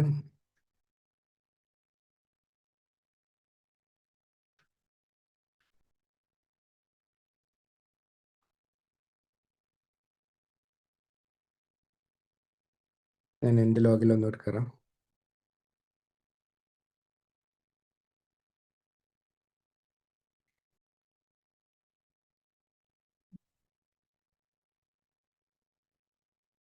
പേജ് ലോഗിൻ ആണോ? അപ്പം ഇതേപോലെ പേയ്മെൻറ്റ് അതോറിറ്റി ഓഫീസർ ലോഗിൻ പാസ്വേഡിൻ്റെ തെറ്റിനെ ഒന്ന് ക്രോസ് ചെക്ക് ചെയ്യട്ടെ. അപ്പോൾ പുള്ളിക്ക് പേയ്മെൻറ്റ് അതോറിറ്റി ഓഫീസറിൽ പോയി കഴിഞ്ഞാൽ അവിടെയും പുള്ളിക്ക് ഈ മെനു കാണാൻ പറ്റും. ബിൽ പ്രോസസ് ബില്ലിന് കാണാൻ പറ്റും.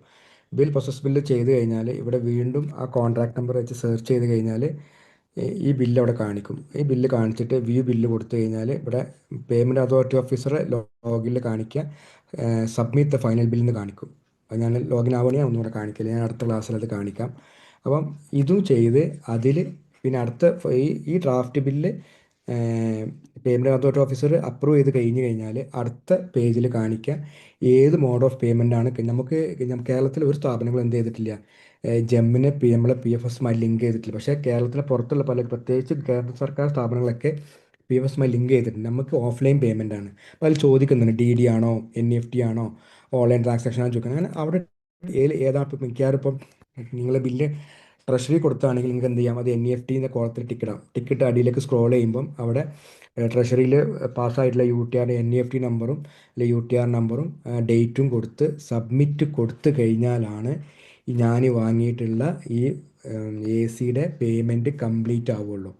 അപ്പോൾ പല ആളുകളും എന്താ ചെയ്യുന്നത്, പ്രൊഡക്റ്റ് ഓർഡർ ചെയ്യും, ആ പ്രൊഡക്റ്റ് സപ്ലൈ ചെയ്യും, ആ ബില്ല് വെച്ചിട്ട് സെല്ലറിന് പൈസ കൊടുക്കും. പക്ഷേ ബാക്കി പറഞ്ഞ സ്റ്റെപ്പൊന്നും ആരെന്ത് ചെയ്യാറില്ല, ചെയ്യാറില്ല. അത് ഒരിക്കലും ചെയ്യരുത്. കാരണം CRAC ജനറേറ്റ് ചെയ്ത് കഴിഞ്ഞ് വിത്തിൻ 15 ഡേയ്സിൽ നമ്മൾ എന്ത് ചെയ്യണം, പേയ്മെൻറ്റ് പാർട്ടിക്ക് കൊടുത്തിട്ടില്ലെങ്കിൽ ജെമ്മിലൊരു സർക്കുലർ ഉണ്ട്, delay in payment to seller ചെയ്ത് കഴിഞ്ഞാൽ 1% വെച്ച് നമ്മളെ എന്ത് കണക്കാക്കും, ഇൻട്രസ്റ്റ് കണക്കാക്കും. അത് നമുക്ക് ഇവിടെ കാണാൻ കഴിയും. ഇൻട്രസ്റ്റ് ചാർജ് കളക്ഷൻ എന്ന മെനു അടിച്ച് കഴിഞ്ഞാൽ അവിടെ കാണാൻ കഴിയും നിങ്ങൾക്ക്. അപ്പം ഒരു കാരണം ഇപ്പോൾ ഒരു പ്രൊഡക്റ്റ് വന്നു, സ്റ്റോക്ക് എടുത്തു, സ്റ്റോക്ക് എൻട്രി കഴിഞ്ഞു, സാധനം വർക്കിംഗ് ഗുഡ് കണ്ടീഷൻ ആണെങ്കിൽ നിങ്ങൾ ഉടനെ എന്ത് ചെയ്യണം, ഇവിടെ ബില്ല് പ്രോസസ്സ് ചെയ്യണം. അത് കഴിഞ്ഞിട്ട് പേയ്മെൻറ്റ് അതോറിറ്റി ഓഫീസർ ഉണ്ടെങ്കിൽ ആ ബില്ല് ആർക്ക് പോകും, പേയ്മെൻറ്റ് അതോറിറ്റി ഓഫീസിൽ പോകും. പുള്ളി അത് ഒന്നുകൂടെ വെരിഫൈ ചെയ്തിട്ട് ഫൈനൽ ബില്ല് കൊടുക്കും. പിന്നെ അടുത്ത സ്റ്റെപ്പിൽ എന്ത് ചെയ്യണം, പേയ്മെൻറ്റ് ഡീറ്റെയിൽസും കളിച്ചു കഴിഞ്ഞാൽ ഈ ഓർഡർ എന്തായി, കൺഫേം ആയി. ഇതാണ് എന്ത് ചെയ്യാറുള്ളത്, നമുക്ക് ഡയറക്റ്റ് പർച്ചേസ് ഒരു സാധനം ഓർഡർ ചെയ്യുന്നതും അത് വന്ന് സ്റ്റോക്ക് എടുക്കുന്നതൊക്കെ എങ്ങനെ പറഞ്ഞു. ഇനി അടുത്ത ടോപ്പിക്ക് നമ്മൾ ഇന്ന് എടുക്കാൻ പോകുന്നത് L1 പർച്ചേസ് ആണ്.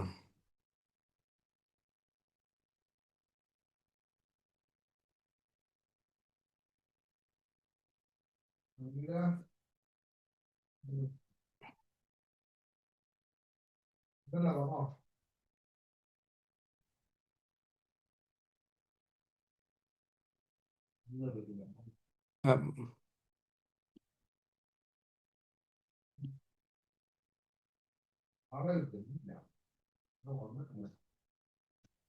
ഒരു മിനിറ്റ്.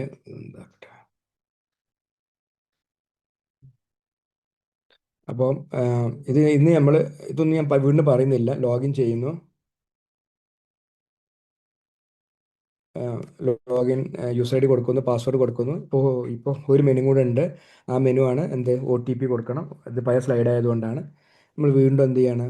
നമ്മൾ ഇത് സെക്കൻഡറി ബയറുടെ ഡാഷ്ബോർഡാണ്. ഇവിടെ നമുക്ക് ഏത് പ്രൊഡക്റ്റാണ്, ഫോർ എക്സാമ്പിൾ ഇപ്പോൾ ഇതിലിപ്പോൾ പ്രിൻ്ററാണ് സെർച്ച് ചെയ്തിട്ടുള്ളത്. പ്രിൻ്റർ സെർച്ച് ചെയ്ത് അവർ ഇവിടെ ആവശ്യമായിട്ടുള്ള ഫിൽറ്റർ എല്ലാം കൊടുത്തു. നിങ്ങൾക്ക് പ്രൊഡക്റ്റ് സ്പെസിഫിക്കേഷൻ എല്ലാം കൊടുത്തു. സെലക്ട് കൺസൈഗ്നി എടുത്തു.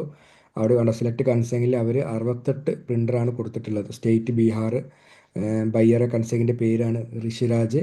അത് കൊടുത്ത് അടുത്ത പേജിൽ ഓട്ടോമാറ്റിക്കായിട്ട് ജെമ്മ് കാണിച്ചു തരും.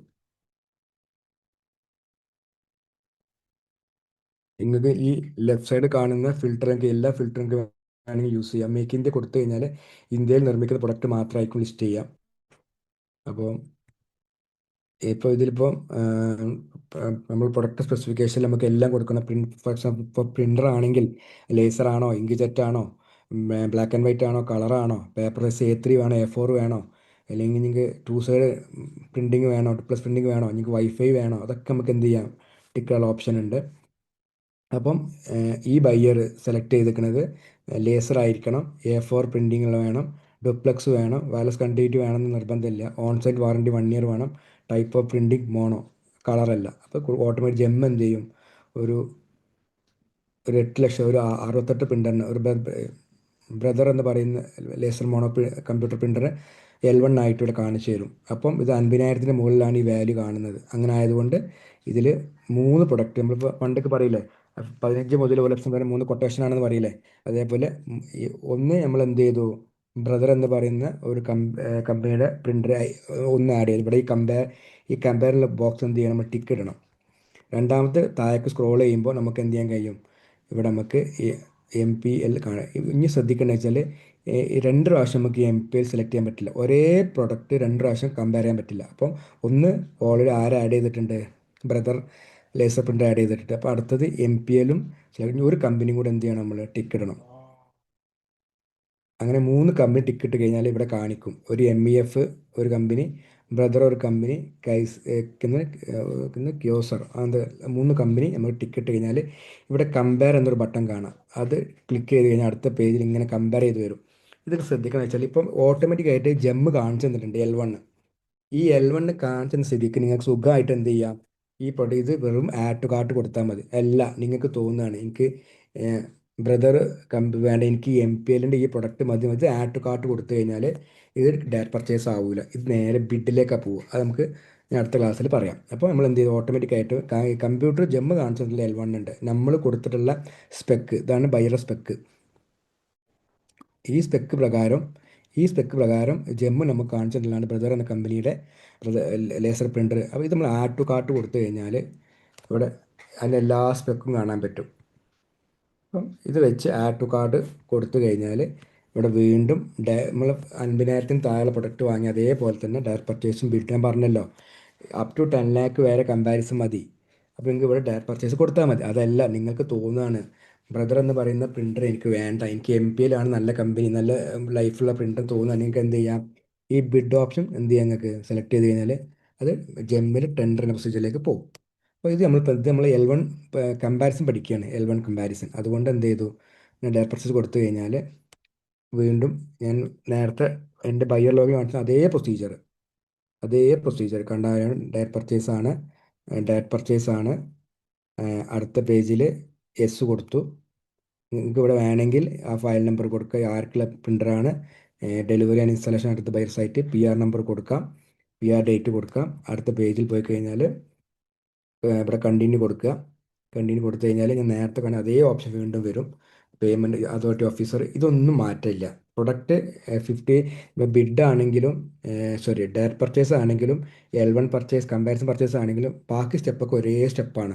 ഇവിടെ കൊടുക്കുന്നു, ഇവിടെ നിങ്ങൾ എന്ത് ചെയ്യുന്നു, നിങ്ങൾ പ്രൊഡക്റ്റ് ഇവിടെ പേയ്മെൻറ്റ് അതോറിറ്റി ഓഫീസർ കൊടുക്കുന്നു, പിന്നെ അഡ്മിനിസ്ട്രേറ്റീവ് സാങ്ഷനും ഫിനാൻഷ്യൽ അപ്രൂവൽ ആരാ കൊടുക്കുന്നത് അത് കാണിക്കുന്നു. പിന്നെ ഇതെല്ലാം കൊടുത്ത് ഒരു ഫിനാൻഷ്യൽ അപ്രൂവൽ ഒരു പ്രൊസീഡിങ്സ് ആക്കി അപ്ലോഡ് ചെയ്യുന്നു. ഇവിടെ കോൺട്രാക്റ്റിൽ അക്സെപ്റ്റൻസ് സേവ് കൊടുക്കുന്നു. OTP കൊടുത്തു കഴിഞ്ഞാൽ ഇവിടെ എഴുതി കാണിക്കും your contact has been saved successfully. ഇതാണ് L1 പർച്ചേസ്. ഇനി നമുക്ക് ഈ പറഞ്ഞ L1 പർച്ചേസ് നമുക്കൊന്ന് ചെയ്തു നോക്കാം ലൈവായിട്ട്.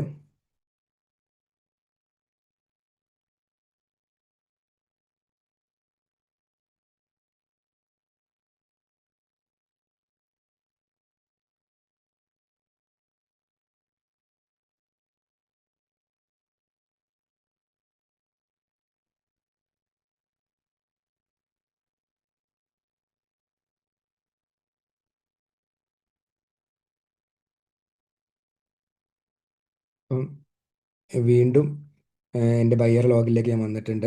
അപ്പോൾ നമുക്ക് ഇവിടെ നിന്ന് വാങ്ങാൻ ഉദ്ദേശിക്കുന്നത്, എനിക്കിപ്പോൾ സബ് സെൻറ്ററിലേക്ക് ഒരു റെഫ്രിജറേറ്റർ നോക്കാം. നമുക്ക് ഏത് സബ് സെൻറ്ററിലേക്ക് ഒരു റെഫ്രിജറേറ്റർ വാങ്ങണം. നിങ്ങൾക്ക് ലബോറട്ടറി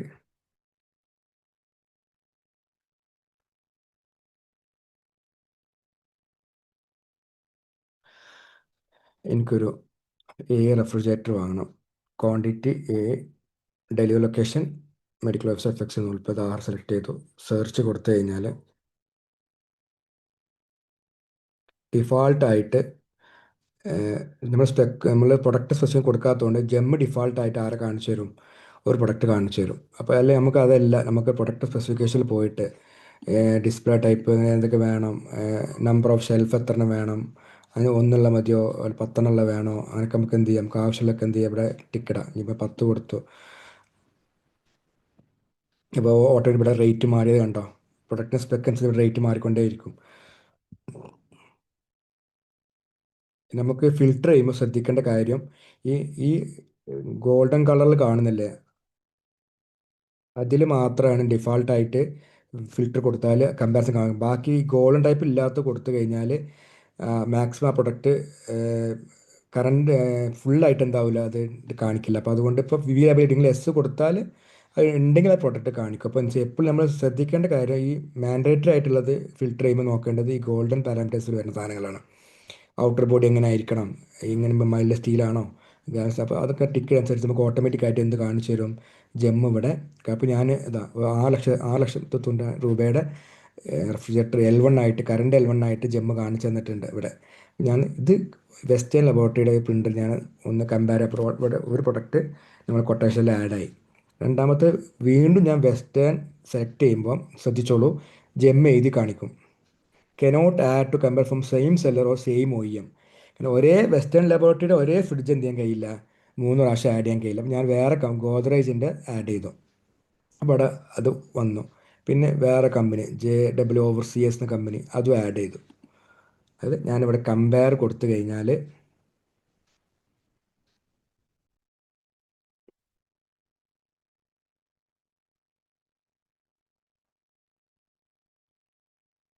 ഉണ്ടോ, ശ്രദ്ധിച്ചു നോക്കൂ, ഡിഫാൾട്ടായിട്ട് ജെമ്മ് എനിക്ക് കാണിച്ചു തന്നിട്ടുണ്ട്.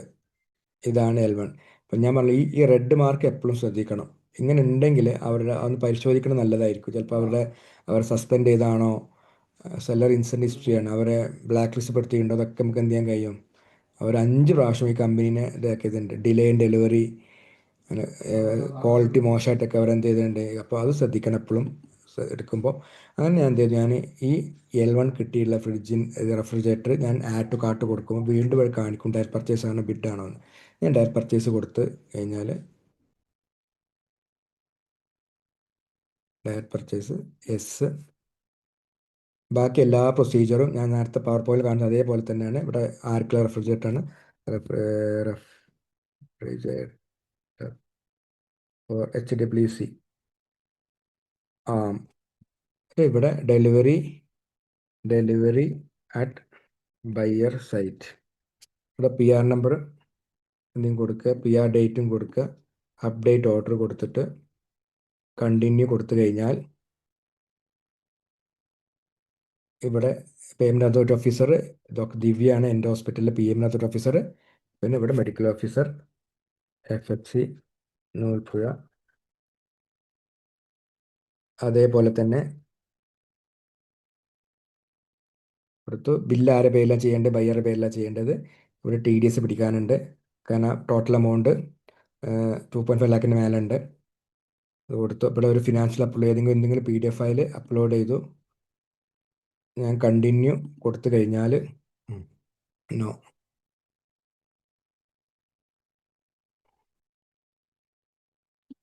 കോൺട്രാക്റ്റ് അക്സെപ്റ്റ് ചെയ്തു. ഇവിടെ OTP കൊടുത്തു കഴിഞ്ഞാൽ ഇപ്പം എൻ്റെ ഫോണിൽ OTP വന്നില്ല. അത് ഓർഡർ കൊടുത്തു കഴിഞ്ഞാൽ എന്തായി? ഈ റെഫ്രിജറേറ്റർ എൻ്റെ ഓർഡർ കൺഫേം ആയി. ഇതാണ് L1 പർച്ചേസ്. ഇനി പ്രൊഡക്റ്റ് വന്നാലോ ഇതേ സെയിം പ്രൊസീജിയറാണ് നിങ്ങൾ എന്ത് ചെയ്യേണ്ടത്? ഫോളോ ചെയ്യേണ്ടത്. ഇപ്പോൾ ഇതേപോലെ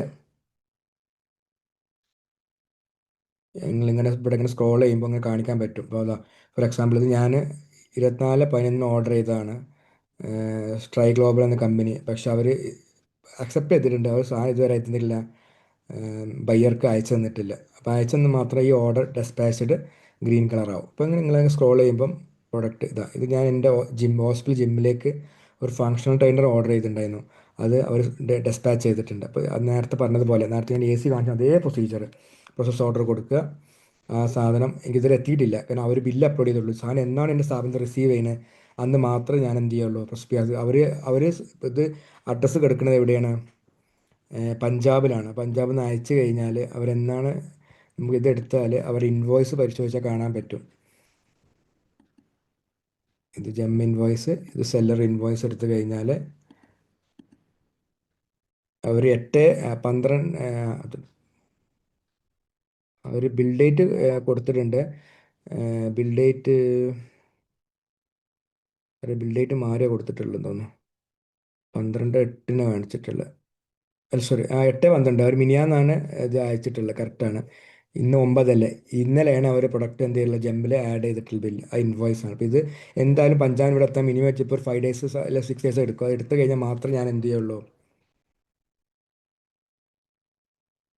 ഞാൻ ഈ പ്രോസസ് ഈ സാധനം ആ പ്രൊഡക്റ്റ്, ഈ ഫങ്ഷണൽ ട്രെയിനർ എന്ന് പറയുന്ന പ്രൊഡക്റ്റ് എൻ്റെ സ്ഥാപനത്തിൽ എത്തിയാൽ മാത്രമേ ഞാൻ എന്ത് ചെയ്യുള്ളൂ, ഞാനിവിടെ പ്രോസസ് PRC കൊടുക്കുകയുള്ളൂ.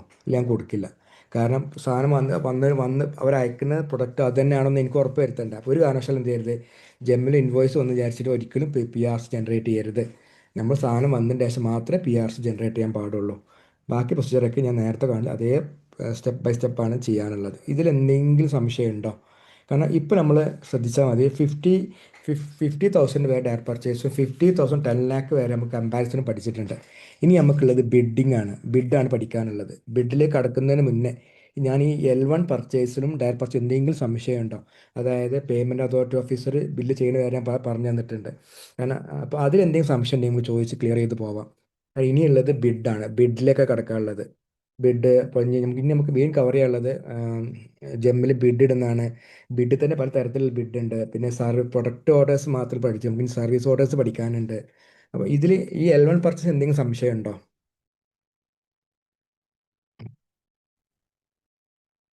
നേരത്തെ TDS ടിക്ക് അൺടിക്കാണോ ചെയ്യുന്നത്? 6 അല്ല ലാക്സ് ഉണ്ടായിരുന്നതില് അല്ല, ഞാൻ ടിക്കറ്റ് TDS ടിക്കറ്റ് ഇട്ടു സാറേ. കാരണം അത് എന്തായാലും TDS പിടിക്കണമല്ലോ, GST 2% പിടിക്കണമല്ലോ. അതിൽ GST മാത്രമേ ടിക്ക് കണ്ടുള്ളൂ. TDS ടിക്ക് അൺചെക്ക് ചെയ്ത പോലെയാണ് എനിക്ക് പെട്ടെന്ന് തോന്നിയത് അത് എനിക്ക്. തന്നെ, ഇൻകം ടാക്സ് GST ഇതിന് ബാധകമല്ലല്ലോ, പ്രൊഡക്റ്റ് പർച്ചേസിന് ബാധകമല്ലല്ലോ. നമ്മൾ ഈ GST TDS പിടിച്ചാൽ മതി. GST TDS പിടിച്ചാൽ മതി, ഇൻകം ടാക്സിന് TDS പിടിക്കണ്ട. അത് നമുക്ക് ഈ സർവീസിൽ എന്തെങ്കിലും ചെയ്യുമ്പോൾ, നമ്മൾ അന്നത്തെ അന്ന് കണ്ണൂരിൽ നിന്ന് ക്ലാസ് ഇതെടുത്തില്ല നമ്മൾ, ഇപ്പോൾ ഇതിൻ്റെ ഇൻകം ടാക്സിൻ്റെ അതിൽ പറഞ്ഞിരുന്നല്ലോ, 194J ടെക്നിക്കൽ പ്രൊഫഷണൽ സർവീസസ് ഉണ്ടെങ്കിൽ 2% TDS പിടിക്കണമെന്ന് പറയുന്നുണ്ടല്ലോ. അപ്പോൾ അതേപോലെ അതിൽ വരും പിടിച്ചാൽ മതി. നമുക്ക് പ്രൊഡക്റ്റ് പർച്ചേസ് ആണ് നമ്മൾ പിടിക്കേണ്ടത് 2% TDS. എനിക്ക് തോന്നുന്നത് നമ്മൾ കണ്ണൂരിലെ ഡെപ്യൂട്ടി DMO സച്ചിൻ സാർ ക്ലാസ്സിൽ പ്രസൻറ്റേഷൻ കണ്ടിരുന്നു. ഒരു 2-3 സ്ഥലത്ത് സ്ഥാപനങ്ങൾക്ക് 2% TDS പിടിക്കാത്തതുകൊണ്ട് വോട്ട് ഓപ്ഷൻ വന്നിട്ടുണ്ടായിരുന്നു. ആ സ്ലൈഡിൽ ഉണ്ടായിരുന്നു അത്. അപ്പോൾ അതൊന്ന് നോക്കിയാൽ 2.5 ലാഖിന് മുകളിലാണ് നിർബന്ധമായിട്ട് എന്ത് ചെയ്യണം, 2% TDS പിടിക്കണം. അതിന് മുന്നേ നിങ്ങൾ എന്ത് ചെയ്യണം, സ്ഥാപനം എന്ത് ചെയ്യണം, TDS GST എടുത്തിരിക്കണം. ഓക്കെ.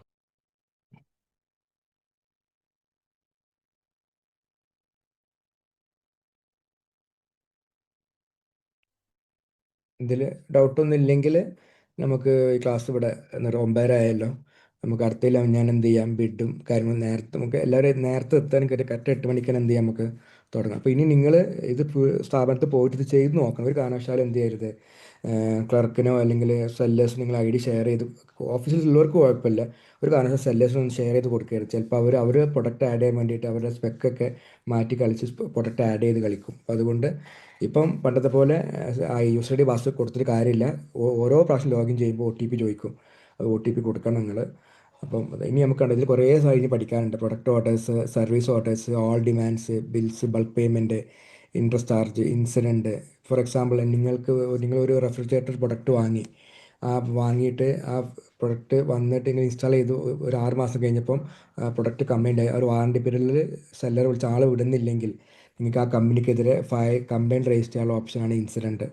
ഇതൊക്കെ അതേപോലെ ഇനി ശ്രദ്ധിക്കേണ്ട കാര്യമാണ് ജം അവൈൽ റിപ്പോർട്ട്. ഇതാണ് ഇത് മെയിൻ വരുന്നത്. ഇത് നമ്മൾ പണ്ട് നമുക്കറിയാം, നമുക്ക് KMC ഒരു പ്രൊഡക്റ്റ് വാങ്ങുകയാണെങ്കിൽ നമ്മൾ ആദ്യം ഒരു പ്രൊഡക്റ്റ് നിങ്ങൾ ടെൻഡർ ചെയ്ത് വാങ്ങുകയാണെങ്കിൽ ആദ്യം എന്ത് ചെയ്യും, നിങ്ങൾ NACക്ക് അപ്ലൈ ചെയ്യുമ്പോൾ നമ്മൾ KMC സൈറ്റിൽ കയറിയിട്ട് ആ മാസത്തെ KMCൻ്റെ റേറ്റ് കോൺടാക്ട് ലിസ്റ്റ് ഡൗൺലോഡ് ചെയ്യും. അതിലില്ലാത്ത ഐറ്റം ആണെങ്കിൽ നമുക്ക് എന്ത് ചെയ്യാൻ പറ്റും, പുറത്തുനിന്ന് വാങ്ങാൻ പറ്റും. വേറെ ഇത് വേണ്ട, അതിലുള്ള ഐറ്റംസ് അതിൽ നിന്ന് വാങ്ങാം. അതേപോലെയാണ് ജെമ്മിലൊരു പ്രൊഡക്റ്റ് ഇല്ല, പക്ഷെ അത് ചെയ്യാൻ സപ്ലയർ ജെമ്മിലുണ്ടെങ്കിൽ ജെമ്മിൻ്റെ NAC ആണിത്.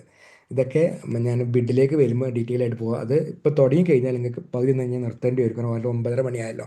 പിന്നെ കുറേ പറയാനുണ്ട് ബിഡിലേക്ക് കടക്കുമ്പോൾ. എന്നാലാണ് ഏറ്റവും സിമ്പിളായിട്ട്, അതായത് നമ്മൾ ഈ ടെൻഡറിനെ പോലെ ഒരു കോംപ്ലിക്കേഷൻ ഒരു സ്റ്റെപ്പ് അതിലില്ല, ഭയങ്കര സിമ്പിളാണ്. പക്ഷെ അതൊക്കെ ഡീറ്റെയിൽ ആയിട്ട് പറഞ്ഞു തന്നതുകൊണ്ട് ഞാൻ ഈ കിടക്കുന്നില്ല. പിന്നെ അതേപോലെ തന്നെ പ്രൊഡക്റ്റ് ബഞ്ചിങ് ഉണ്ട്. ഫോർ എക്സാമ്പിൾ നിങ്ങളുടെ സ്ഥാപനത്തിൽ ഇപ്പം നിങ്ങൾക്ക് ഒരു ഔട്ട്ഡോർ ജിമ്മ് ചെയ്യണം. ഔട്ട്ഡോർ ജിമ്മ് ചെയ്യണമെങ്കിൽ ഒരു 5 ഐറ്റം ഉണ്ട്. അപ്പോൾ 5 ഐറ്റം ഉണ്ടെങ്കിൽ നിങ്ങൾക്ക് എന്ത് ചെയ്യാം, 5 ഐറ്റമും ഒറ്റ കാർട്ടിൽ ആഡ് ചെയ്യാൻ പറ്റും. ഫോർ എക്സാമ്പിൾ ഇപ്പോൾ നിങ്ങളുടെ സ്ഥാപനത്തിൽ നിങ്ങളൊരു ഔട്ട്ഡോർ ജിമ്മ് തുടങ്ങാൻ പോവുകയാണ്.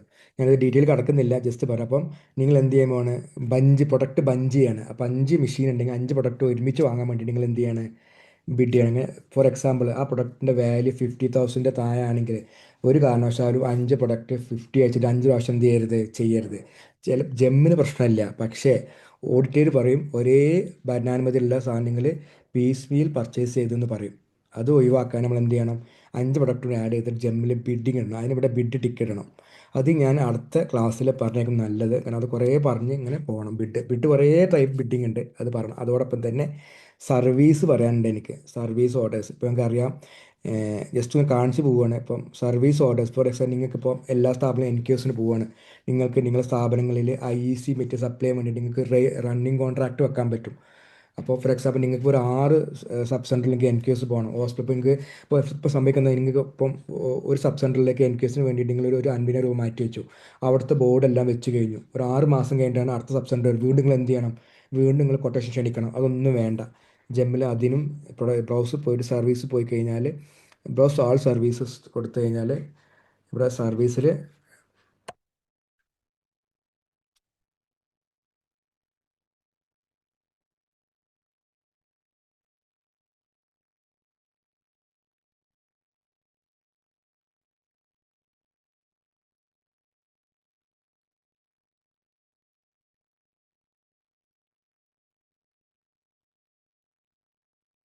ഇതിൽ നമുക്ക് ഈ IEC ബോർഡുകൾക്ക് വെക്കാൻ വേണ്ടി ഞാൻ എൻ്റെ സ്ഥാപനം ചെയ്യുന്ന ഇതാണ് സർവീസ് ഓർഡേഴ്സ്.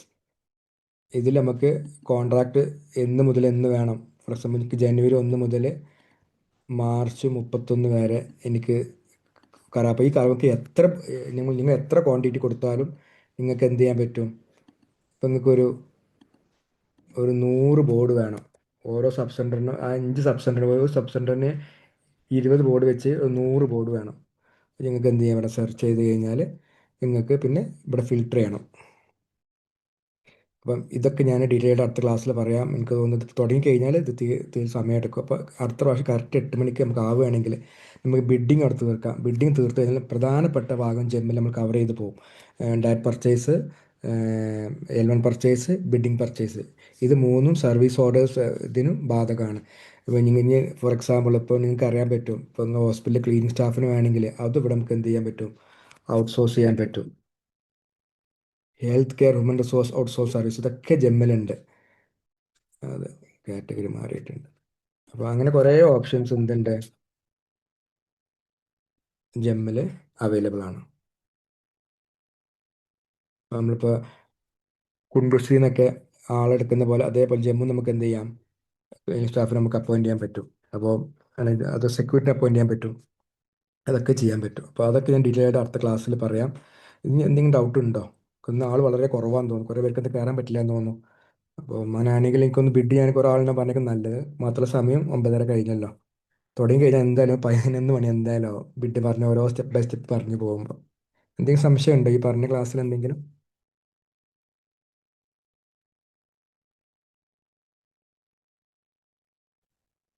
ഹലോ. ആ സാർ. എന്തായാലും ആള് കുറവാണ്. അതെ. ഒരു പക്ഷേ ഇന്നത്തെ ഡേറ്റിന്റെ പ്രശ്നമാണെന്ന് അറിഞ്ഞുകൂടാ, വർക്കിംഗ് ഡേ ആണോന്ന് അറിഞ്ഞുകൂടാ. സാർ എന്തായാലും അന്നത്തെ പക്ഷേ സാറ്റർഡേ വെച്ചാൽ മതി, കുഴപ്പമൊന്നുമില്ല. അതായത് ഞാൻ അടുത്ത ബിഡ് പറഞ്ഞു കഴിഞ്ഞാൽ ബിഡ് പോലെ കൺഫ്യൂഷൻ ആവാൻ വിചാരിച്ചിട്ട് കുറച്ചാളല്ലേ ഉള്ളൂ, പറഞ്ഞ് തീരാനും പ്രയാസമായിരിക്കും. അപ്പോൾ എന്തായാലും ഇതിന്റെ തേർഡ് പാർട്ട് വരുന്ന 13th സാറ്റർഡേ 8 PM. അപ്പോൾ ഇതിൽ സംശയം ഉണ്ടെങ്കിൽ അന്നും ചോദിക്കാമെന്നും കുഴപ്പമില്ല. ഇല്ല ഇല്ല, ചോദിക്കാം. Okay okay. അപ്പോൾ എന്തായാലും 9:30 കാരണം വോട്ട് ഓഫ് താങ്ക്സ് പറയാനായിട്ട് ഡോക്ടർ പ്രവീണിനെ വിളിക്കുന്നു. പ്രവീൺ. ഹലോ ഹലോ, കേൾക്കാമോ? ആ കേൾക്കാമോ? കേൾക്കാം. ഓക്കെ ഓക്കെ സാർ, ഇന്നത്തെ ക്ലാസ് നമ്മുടെ കഴിഞ്ഞ ഫസ്റ്റ് ക്ലാസ്സിനെ അപേക്ഷിച്ച് പാർട്ടിസിപ്പൻസ് കുറച്ച് കുറവായിരുന്നു എന്നുള്ളൊരു കാര്യം മാത്രമേ ഉള്ളൂ. പക്ഷേ ഇത് പ്രത്യേകിച്ച് നമ്മുടെ അഡ്മിനിസ്ട്രേറ്റീവ് കാഡറിലുള്ള ഡോക്ടർമാർക്കും അതുപോലെ തന്നെ ജനറൽ കാഡറിലുള്ള മെഡിക്കൽ ഓഫീസർമാർക്കും വളരെ യൂസ്ഫുൾ ആയിട്ടുള്ളൊരു കാര്യം തന്നെയാണ് അത്. പക്ഷേ അത് വേണ്ട രീതിയിൽ യൂട്ടിലൈസ് ചെയ്യുന്നില്ല എന്നുള്ളൊരു വിഷമം തോന്നുന്നുണ്ട്. ഞങ്ങളൊക്കെ സ്പെഷ്യാലിറ്റി കാർഡിലാണ്, നമുക്കിത് ഭയങ്കരമായിട്ട് അതിൻ്റെ ആവശ്യം വരില്ല. പക്ഷെ അറിഞ്ഞിരിക്കുന്നത് നല്ലത് തന്നെ. പർച്ചേസ് റൂളും ഇങ്ങനെയുള്ള പുതിയ കാര്യങ്ങളൊക്കെ അറിഞ്ഞിരിക്കുന്നത് ഏറ്റവും നല്ലത് തന്നെയാണ്. പക്ഷേ ഇത് വേണ്ട രീതിയിൽ നമ്മുടെ മെഡിക്കൽ ഓഫീസേഴ്സ് ഇത് യൂട്ടിലൈസ് ചെയ്യണം. പിന്നെ അത് പിന്നീട് സംശയങ്ങൾ ഇതൊന്നും കേൾക്കാതെ ഇതെങ്ങനെയാണെന്നൊക്കെ പറഞ്ഞിട്ട് ചോദിച്ചു നടക്കുന്നതും കാണാം നമ്മുടെ മെഡിക്കൽ ഓഫീസർമാർ. അത് വളരെ വിഷമകരമായിട്ടുള്ള കാര്യമാണ്. പരമാവധി നമ്മുടെ ഇങ്ങനെയുള്ള കഷ്ടപ്പെട്ട് ക്ലാസ്സുകളെല്ലാം ഇത്ര എഫിഷ്യൻ്റ് ആയിട്ടുള്ള ആൾക്കാരും ഒക്കെ ക്ലാസ് എടുക്കുമ്പോൾ അത് ഈ ഡാക്ടറൊക്കെ വളരെ നല്ല രീതിയിലാണ്, സിമ്പിളായിട്ടാണ് ഇത് പറഞ്ഞു തരുന്നത്. എനിക്ക് പോലും പല കാര്യങ്ങളും നന്നായിട്ട് മനസ്സിലായി എന്ന് പറയുമ്പോൾ വളരെ സന്തോഷം തോന്നി. അതാ പറയുന്നത്. അപ്പോൾ എന്തായാലും അത് ഇനിയുള്ള ക്ലാസ്സിന് നമുക്ക് കുറച്ചും കൂടി അറ്റൻഡൻസ് ഒക്കെ ഉണ്ടാവണം. നന്നായിട്ട് നമുക്ക് അത് നേരത്തെ കരുതി നമുക്കത് നന്നായിട്ട് ഇത് പറയണം, ഇങ്ങനെ ക്ലാസ് അറ്റൻഡ് ചെയ്യാനൊക്കെ ഒരു ആഹ്വാനം കൊടുക്കാം. പിന്നെ എന്തായാലും ഇത്രയും സമയം 1.5 മണിക്കൂർ ഇതിന് വേണ്ടിയിട്ട് മെനക്കെട്ട് ക്ലാസ് എടുത്ത ഡാഹറിന് KGMയുടെ പേരിലും സർവീസ് സെല്ലിന്റെ പേരിലും പ്രത്യേകം നന്ദി പറയാണ് കേട്ടോ. ശരി, അപ്പോ വളരെ നന്നായിരുന്നു. നമുക്ക് ഇനി കണ്ടിന്യൂ ചെയ്യാം. സന്തോഷ് അടുത്ത സാറേ, ക്ലാസ് അടുത്ത ക്ലാസ് ഡിസംബർ 13th സാറ്റർഡേ ആണ് 8 PM. ഓക്കെ, നമുക്ക് കുറച്ചും കൂടി ഒന്ന് മാർക്ക് ചെയ്ത് കൊടുക്കാം സാർ. നന്നായിട്ടേ എല്ലാവരിലും എത്തിക്കണം. ശരി ശരി. Okay okay. ശരി. അപ്പൊ എല്ലാവർക്കും ഗുഡ് നൈറ്റ്. ഓക്കെ.